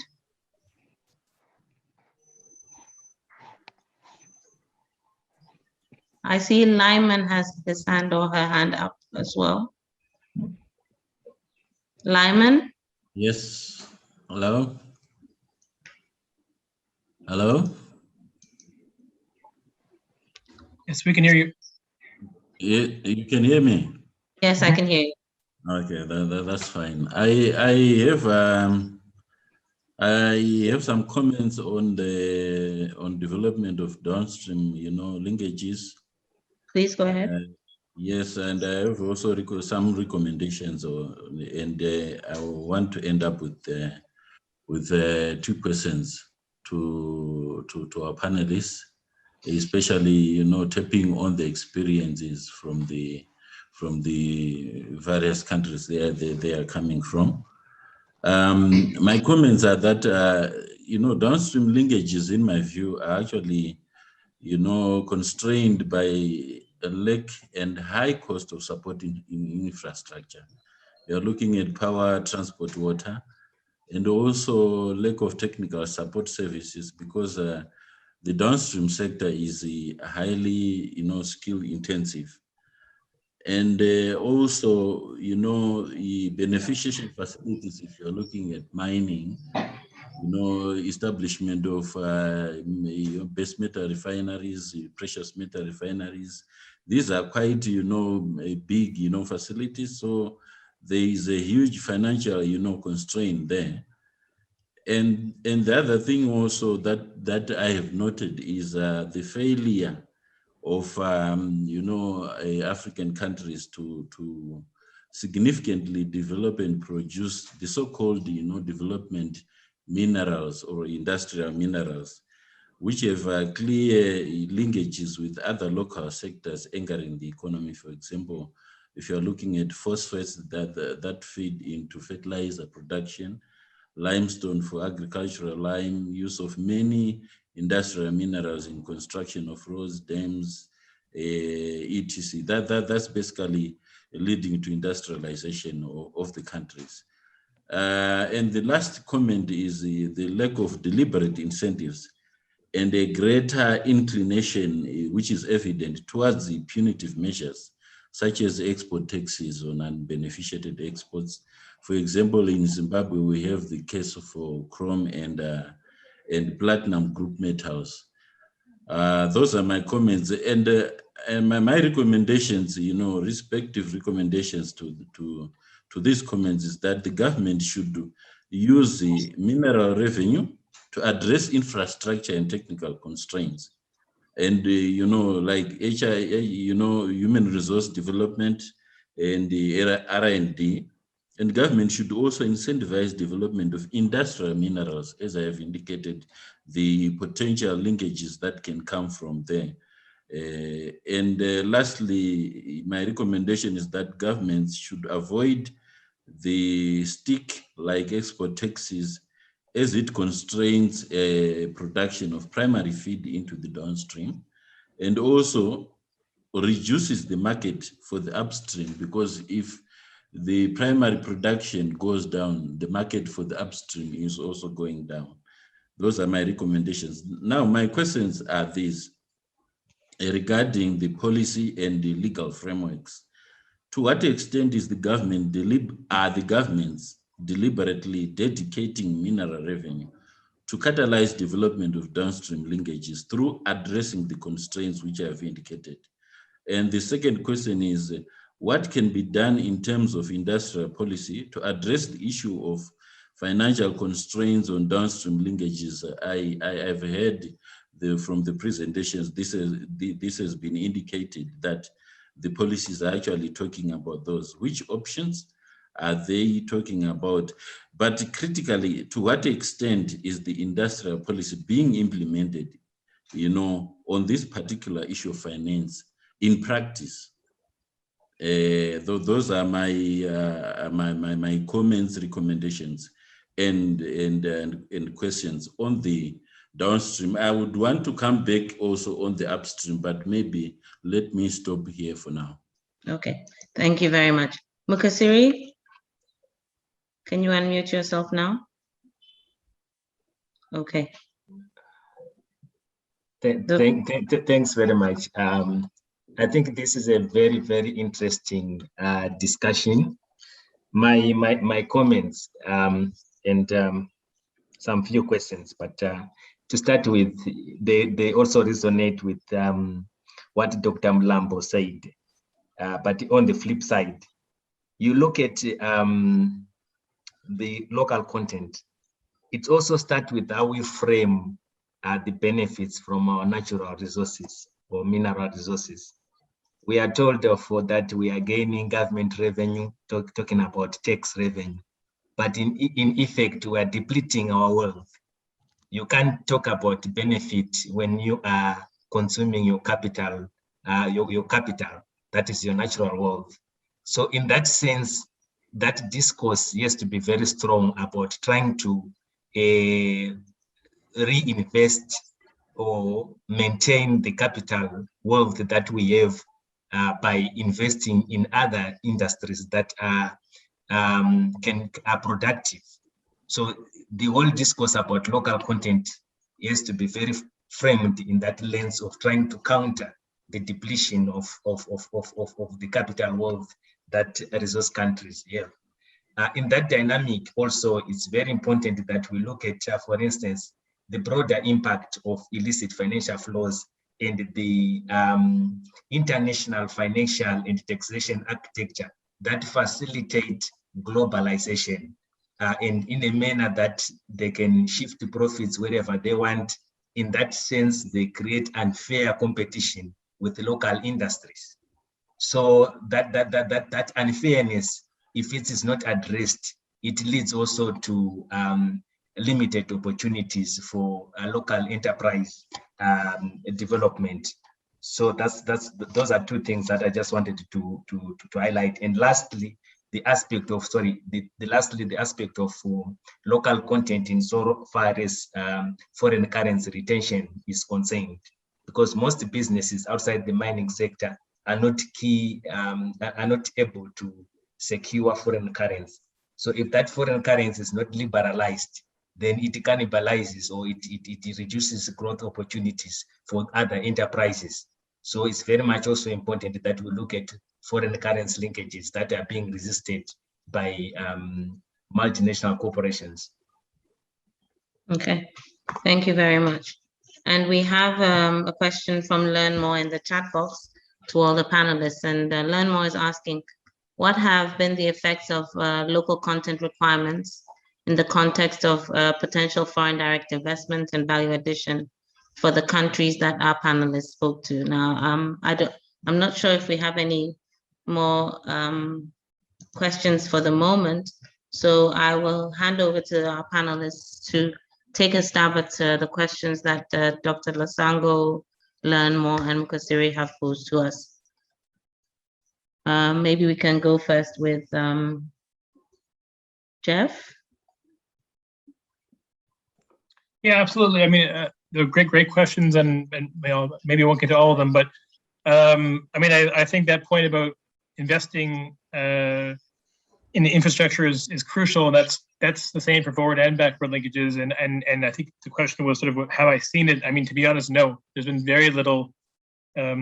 I've seen very little efforts by governments anywhere in Africa, including the SADC regions, to use tax revenue explicitly for the sake of infrastructure related to linkages, or maybe even infrastructure at all in some cases. And I think one important example to look at is Nigeria, and it's on the oil and gas side, but Nigeria has a much more comprehensive approach involving a local content board where people regularly meet and discuss challenges.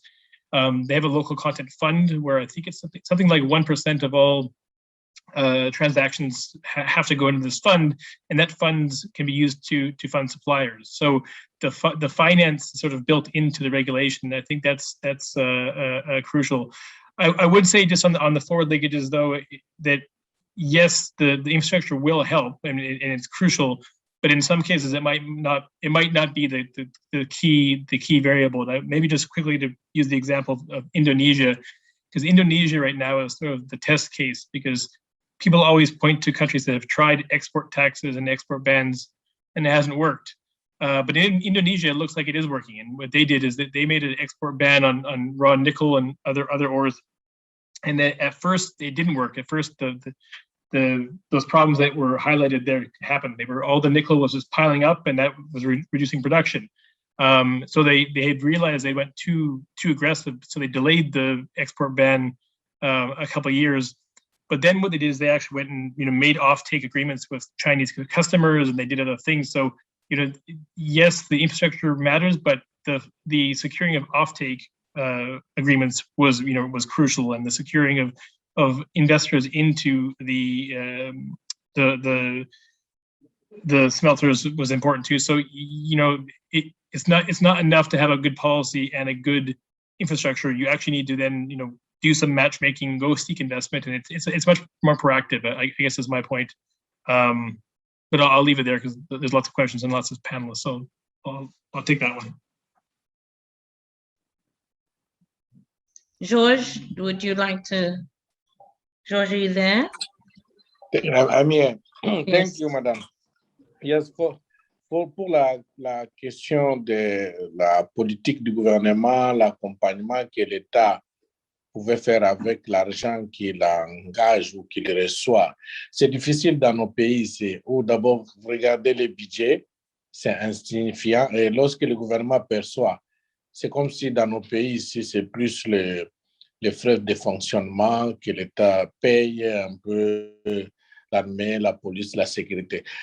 Pousser ou créer des politiques ou des stratégies qui puissent appuyer même les PME, les petites et moyennes entreprises qu'ils cherchent à créer, et même pour pousser dans la sous-traitance, c'est difficile. Ils ont créé des politiques, ils ont créé des législations pour pousser ceux qui sont opérateurs à mettre des moyens seuls.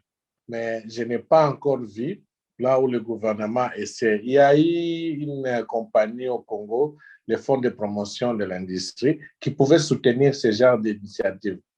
Mais dans l'État, nous avons vu que ça devenait des fonds qu'on ne peut donner qu'aux politiciens, aux acteurs politiques qui ont de l'influence pour accéder à ces fonds-là. Mais ce sont des secteurs comme ça de sous-traitance qui peuvent effectivement, même dans la deuxième question, créer la diversification de l'économie.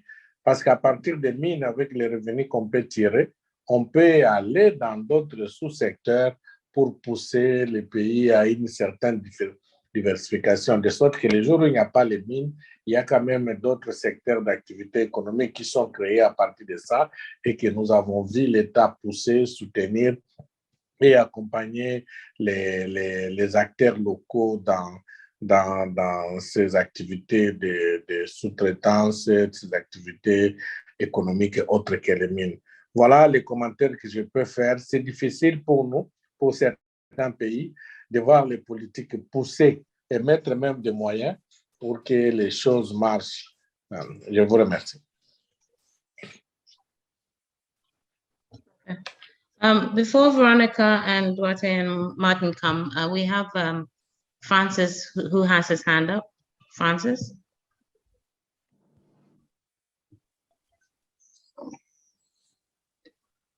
Francis, if you can, you've unmuted yourself, please. You have the floor.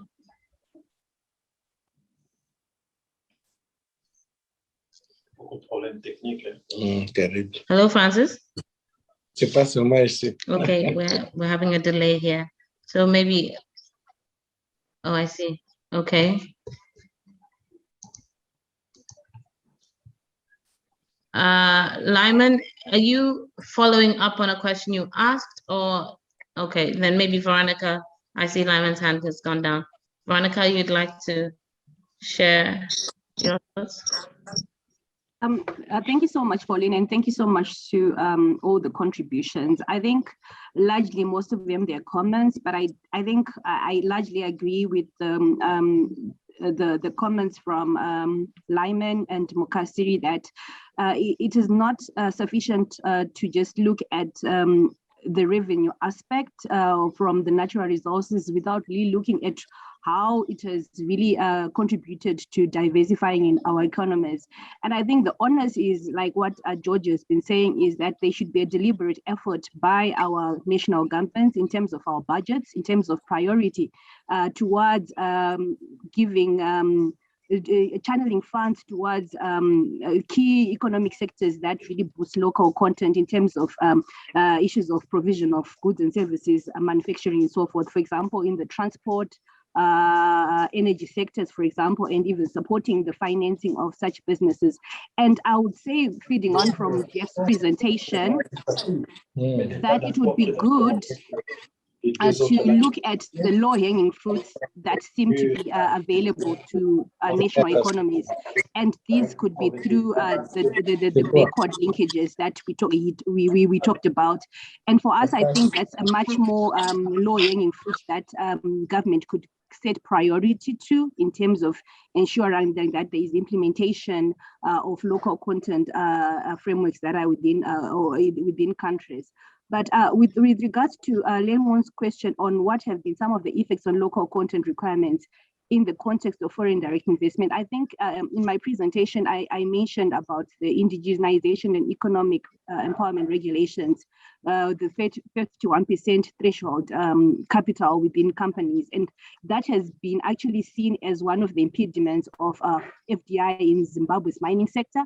And it could be one of the reasons why, even as part of the ease of doing businesses and also opening up the sector, the regulations were amended to only be inclined to the diamond and the platinum sector, where we have seen mainly the state-owned mining companies really taking much more influence, especially the diamond sector. So it can actually be said that in some economies like Zimbabwe, such local content requirements have actually seen a decline in foreign direct investment.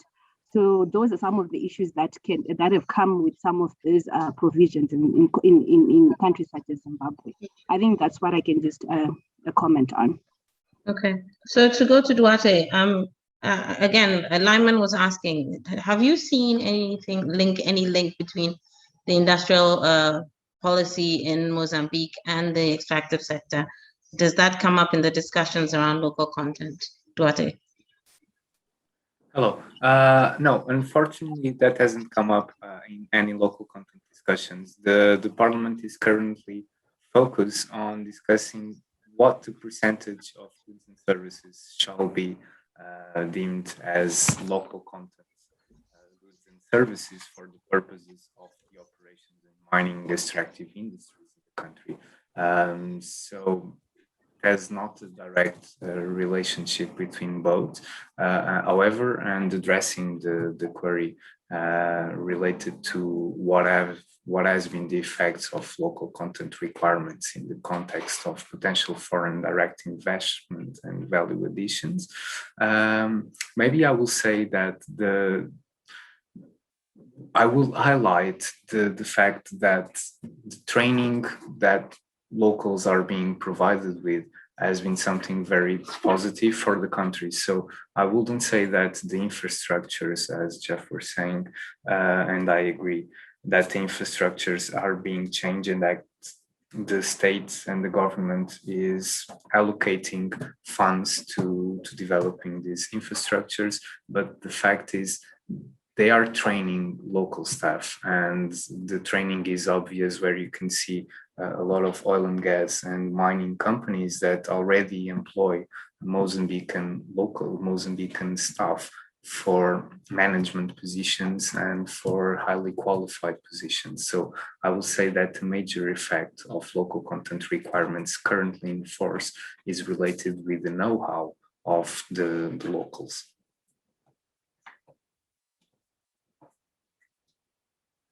Thank you. So Martin. Thank you, Pauline, and thank you to all the participants for the question. I think I think most of the questions have been largely answered, but I think just to reply to most of the comments. I think it's quite clear that obviously it's just not enough to make to pass local content policies and frameworks without the government setting up clear financial support for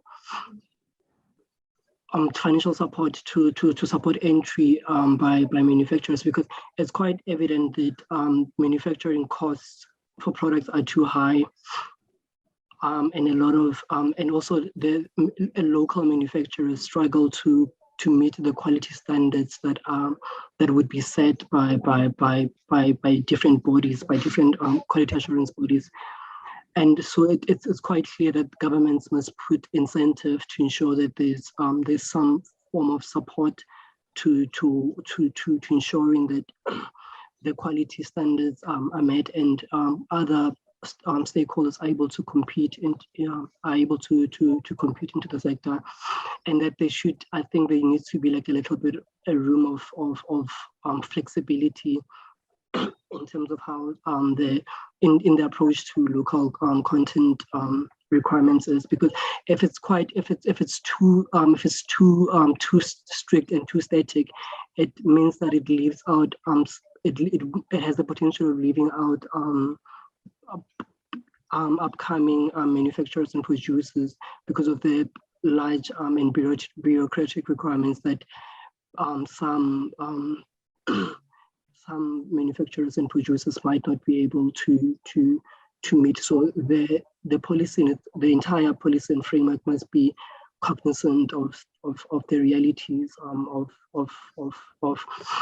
people on the ground, and take I think cognizance of this when passing these policies. Thank you very much. I don't see any further hands up. So at this point, I think, oh, there is one. Lyman, yes, you. Yes. Yeah, thank you very much. I just wanted to also comment on the development of upstream linkages. Okay. Just to indicate that in Zimbabwe, some linkages exist between mining and other sectors such as manufacturing, electricity, water transport, distribution, as the later sectors are actually inward kind of logistics inputs into the mining industry. So not very significant, but some linkages do exist. The constraints in this particular case also, related to technical expertise and finance, because the upstream industry is also both capital and skill intensive. I've heard, the recommendations, around local procurement plans. I definitely agree that there's need for each particular project. There should be a local procurement plan, which is agreed between government and the mining company. Agreed because government has also a part to play in terms of, providing infrastructure and so forth. The other comment I wanted to make is also that development of an industrial policy, of the industrial policy, is definitely important. That emphasis is important when we are looking at, linkages, because sometimes, the burden is put on mining companies to say, what are you doing about downstream? What are you doing about this? The issue of linkages goes beyond just the mining sector, but it becomes intersectoral. So there's need for an industrial policy there. I definitely agree. My question comes to implementation. I think this has been indicated already. To what extent are the provisions in the industrial policy and legislation addressing the need for procurement plans to what extent are these provisions being implemented in practice? these are issues of negotiation. Are really governments negotiating with mining companies for you know, and agreeing on procurement plans for the various projects that are being implemented in the respective countries? This is my question, the question of implementation. Is it really happening? Okay, so before we invite the panelists to make their final remarks and possibly answer some of the questions, I would just say that, for instance, in Ghana, I know that the University of Mines and Technology is part of the process of building the capacities to engage of locals and others to build skills to feed into the mining industry. And I imagine that may be replicated in a number of other countries as well. Now, I was also wondering about, because I think one of the panelists did touch on that, artisanal and small scale mining and local content, because as was pointed out, they mine quite a bit of the industrial minerals. And so what is the relationship between them and industrial and local content policies? Dr. Claude Kabemba, are you there? Claude? Yes, I'm there, Pauline. Yes. So maybe you can share with us just for the next couple of minutes what we see as we wrap up this conversation, what we should be looking to be doing with this whole discussion. Thank you, Pauline. I think it was a great discussion. I've picked up some few points that I think we can take with us. The first one is that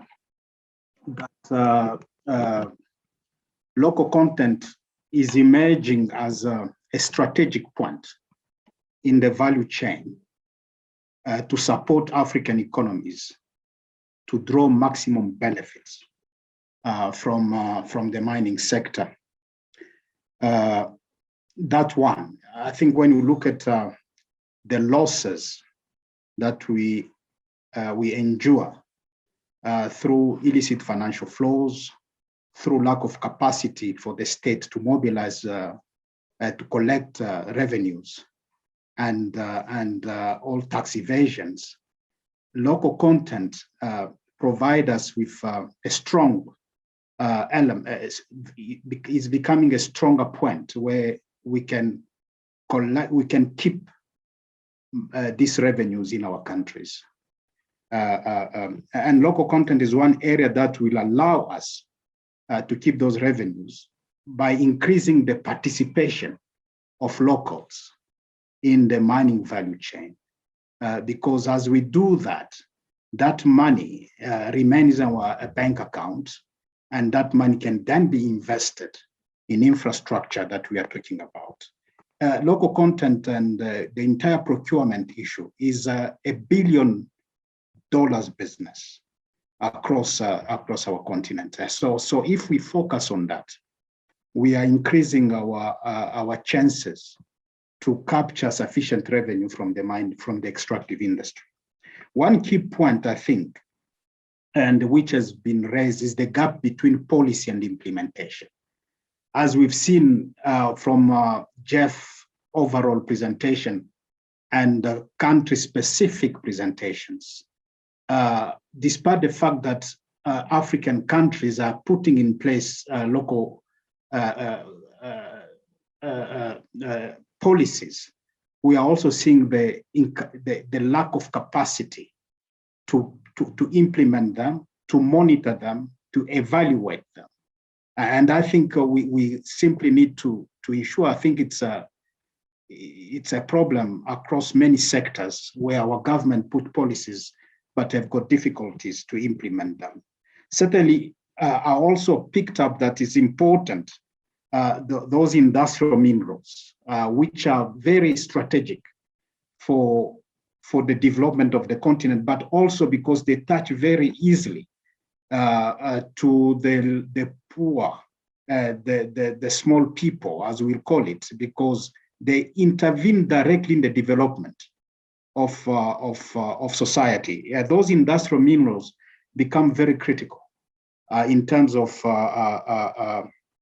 and we neglect them most of the time because when you look at the fertilizers, if we look at the construction materials and so on, these are things that will resolve our key problems of poverty, food security, and unemployment because of the expansion of infrastructure development that can absorb some of the problem we have with unemployment. Indeed, government must invest in areas that support the consolidation of local content. However, the issue that has been raised around using revenues to inject into some of the infrastructure challenges that we're having to develop infrastructure, skill development. But on the other side, we are not able to collect that money. And our colleagues in the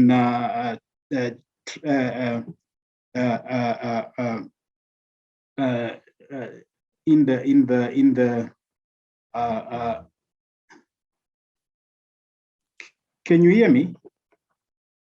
Yeah, our colleagues in Tax Justice Africa will tell us that we are not collecting enough, we are losing money. And so these things are, how do we do it in a way that feed each other? So my sense is that there are also effort that government must do. I think that the negotiation issue Dr. Mlambo was raising between government and mining companies, because mining companies must play a role, deliberate role to support local content.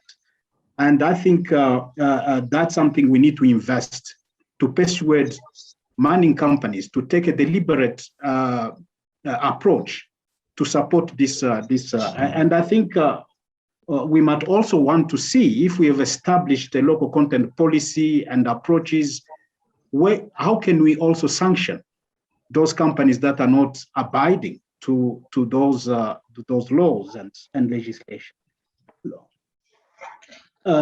There's a question in the chat box, and maybe. And I totally agree that local content must be at the center of our industrial development policies. So, Pauline, maybe let me take this opportunity before the panelists to just thank colleagues who've joined us for this important meeting. I think I'll stop there. Thank you. Claude, can you hear me? Can you hear me, Claude? Can Claude hear me? Because I wanted to ask, maybe, okay. Claude, can you hear me? Can you hear me now? No, I can hear you. Okay, you can hear.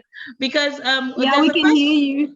Okay, because there's a question that I thought he would be able to touch on by Jacob, and maybe in your closing remarks, you could each discuss that, because he was saying that we've noted that the financial supports and government resources are limited. But so given the example of, let's say, the Asian giants, or whatever we want to call them, of local champions, should that be something that we could consider in our discussion around local content and making sure that local content supports structural transformation? So maybe in your final comments, each of you could touch briefly on this and some of the other questions that came up. I mean, I can start. I mean, I think absolutely. I mean, the difference between local content success and implementation is having strong champions, and that could be, sometimes that's a champion in the government, sometimes it's a champion in the company. It's ideally it's everybody. It's a strong champion in the Chamber of Commerce, a strong chamber in the mining companies.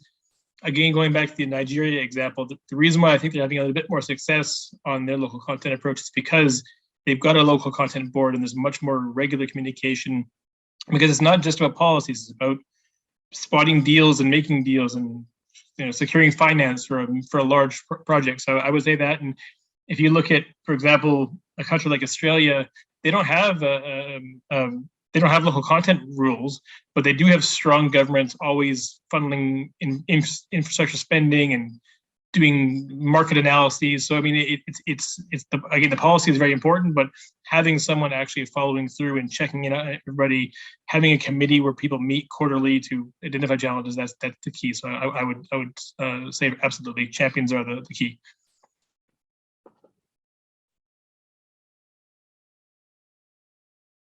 Sorry. So maybe Duarte? Yes. Your final comments. Well, to be totally honest, I have addressed every issue that I would like to in the presentation.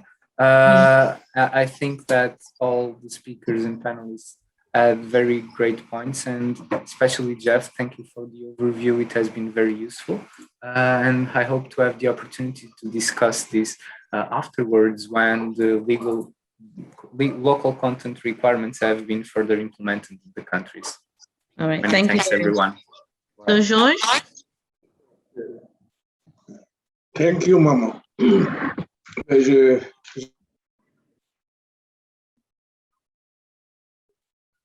Dans le pays, ici, il y a beaucoup d'activités minières, beaucoup de compagnies minières.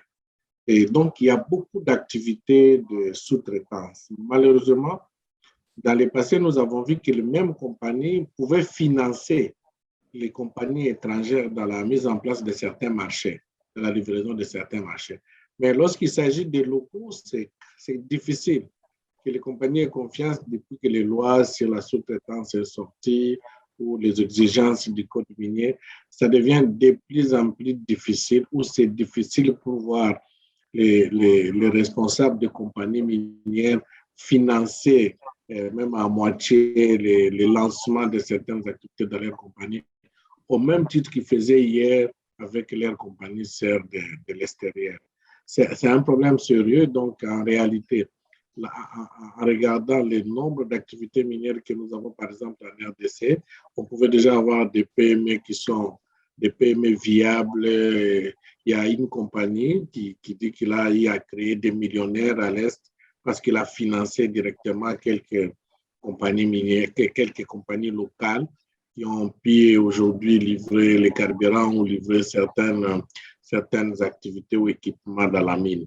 Donc, c'est une difficulté. Il faut pousser les compagnies et le gouvernement doit veiller à ça pour que les grandes compagnies minières puissent aussi participer à la promotion des PME. L'État a des difficultés pour même forcer ou pousser, faire même emprunter ou prêter de l'argent à ces compagnies locales pour être des grandes PME au sein de l'industrie extractive. Merci. Thank you very much. Veronica?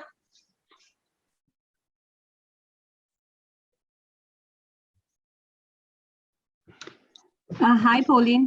Hi, Veronica. Your final words? I think it's important. I think the contributions from colleagues are very important. I think there's need to also do some follow-on work with regards to how implementation has been done from a government perspective, as well as even from an industry perspective. Because if you look at if you look at the financial reports of even state-owned mining companies, and there's a lot that goes that is made budgets related to local procurement, or procurement in general. So I think it's those starting with it could be a very good entry point to really look and analyze whether there is that conformity or coherence in terms of what's in the policy or in the laws with implementation, so that we really lodge or really help in terms of our advocacy work that we're doing in terms of really ensuring that local content is located within the discourse of broad-based economic development from the mining sector. Thank you. Martin? Thank you. I think I see that Lenmo's question might not have been sufficiently been responded to on investors and their attitudes towards local content policies. I think a lot of investors obviously feel that the local content policy frameworks in Africa is very quite inadequate and at times inappropriate, and obviously caution obviously against government setting up what they would call onerous requirements for local content procurement, which they deem to be creating a very hostile and investor-friendly business environment. This has also been evident in South Africa, where the Chamber of Mines has taken some of the legislation on review before the courts because of what it deems as a duplication and quite onerous requirements that are required of them to meet the local procurement targets. But I think this view by that the private sector is adopting is quite regressive and it's not helpful, because I think there should be, as Dr. Claude had alluded to, that there should be a concerted effort from the private sector to sort of meet these local procurement targets and to see how how the sector can contribute, obviously, to ensuring that there's a clear and smooth and well-functioning legislative framework that ensures that all stakeholders and countries derive the maximum benefits from the extractive industry. Thank you. Thank you. Before I say my thank yous, I'd like to invite Masutane at Sarawak to share some information on the ongoing research. Masutane? Thank you, Pauline. Thank you, colleagues and attendees and the panelists. Mine is to just direct you to where you can find the local content publications. We've already published the overview of the local content in the mining sector in Southern Africa, the one that Jeff was giving a presentation on. I've shared the link to that publication to those who have not seen it in the chat box. The specific country reports that the colleagues, the various colleagues, George, Martin, Duarte, and Veronica were speaking about, including one of Zambia, whose presentation we didn't have here today, will be available on our website and all our social media platforms, starting from later today. Colleagues, you can follow us on those platforms, or you can share your emails here in the chat box. I will include you in the communication that will go out with those reports. So if you are interested, if you want to receive those reports as and when they become available, you can leave your emails and your details, and then you will get that information. Thank you so much, Pauline. Thank you very much. And on that note, I would just like to say thank you to each and every one of you, to the panelists, for sharing your incredible insight on some of the issues. I think the discussion is, it could be had for more than 2 days, so we will end it on this note, knowing that we will come back to it. To thank the participants for joining us to make this a very engaging experience, and to the interpreters for helping us to break the language barriers. I thank each and every one of you, and I encourage you to stay safe. Have a wonderful day. Thank you.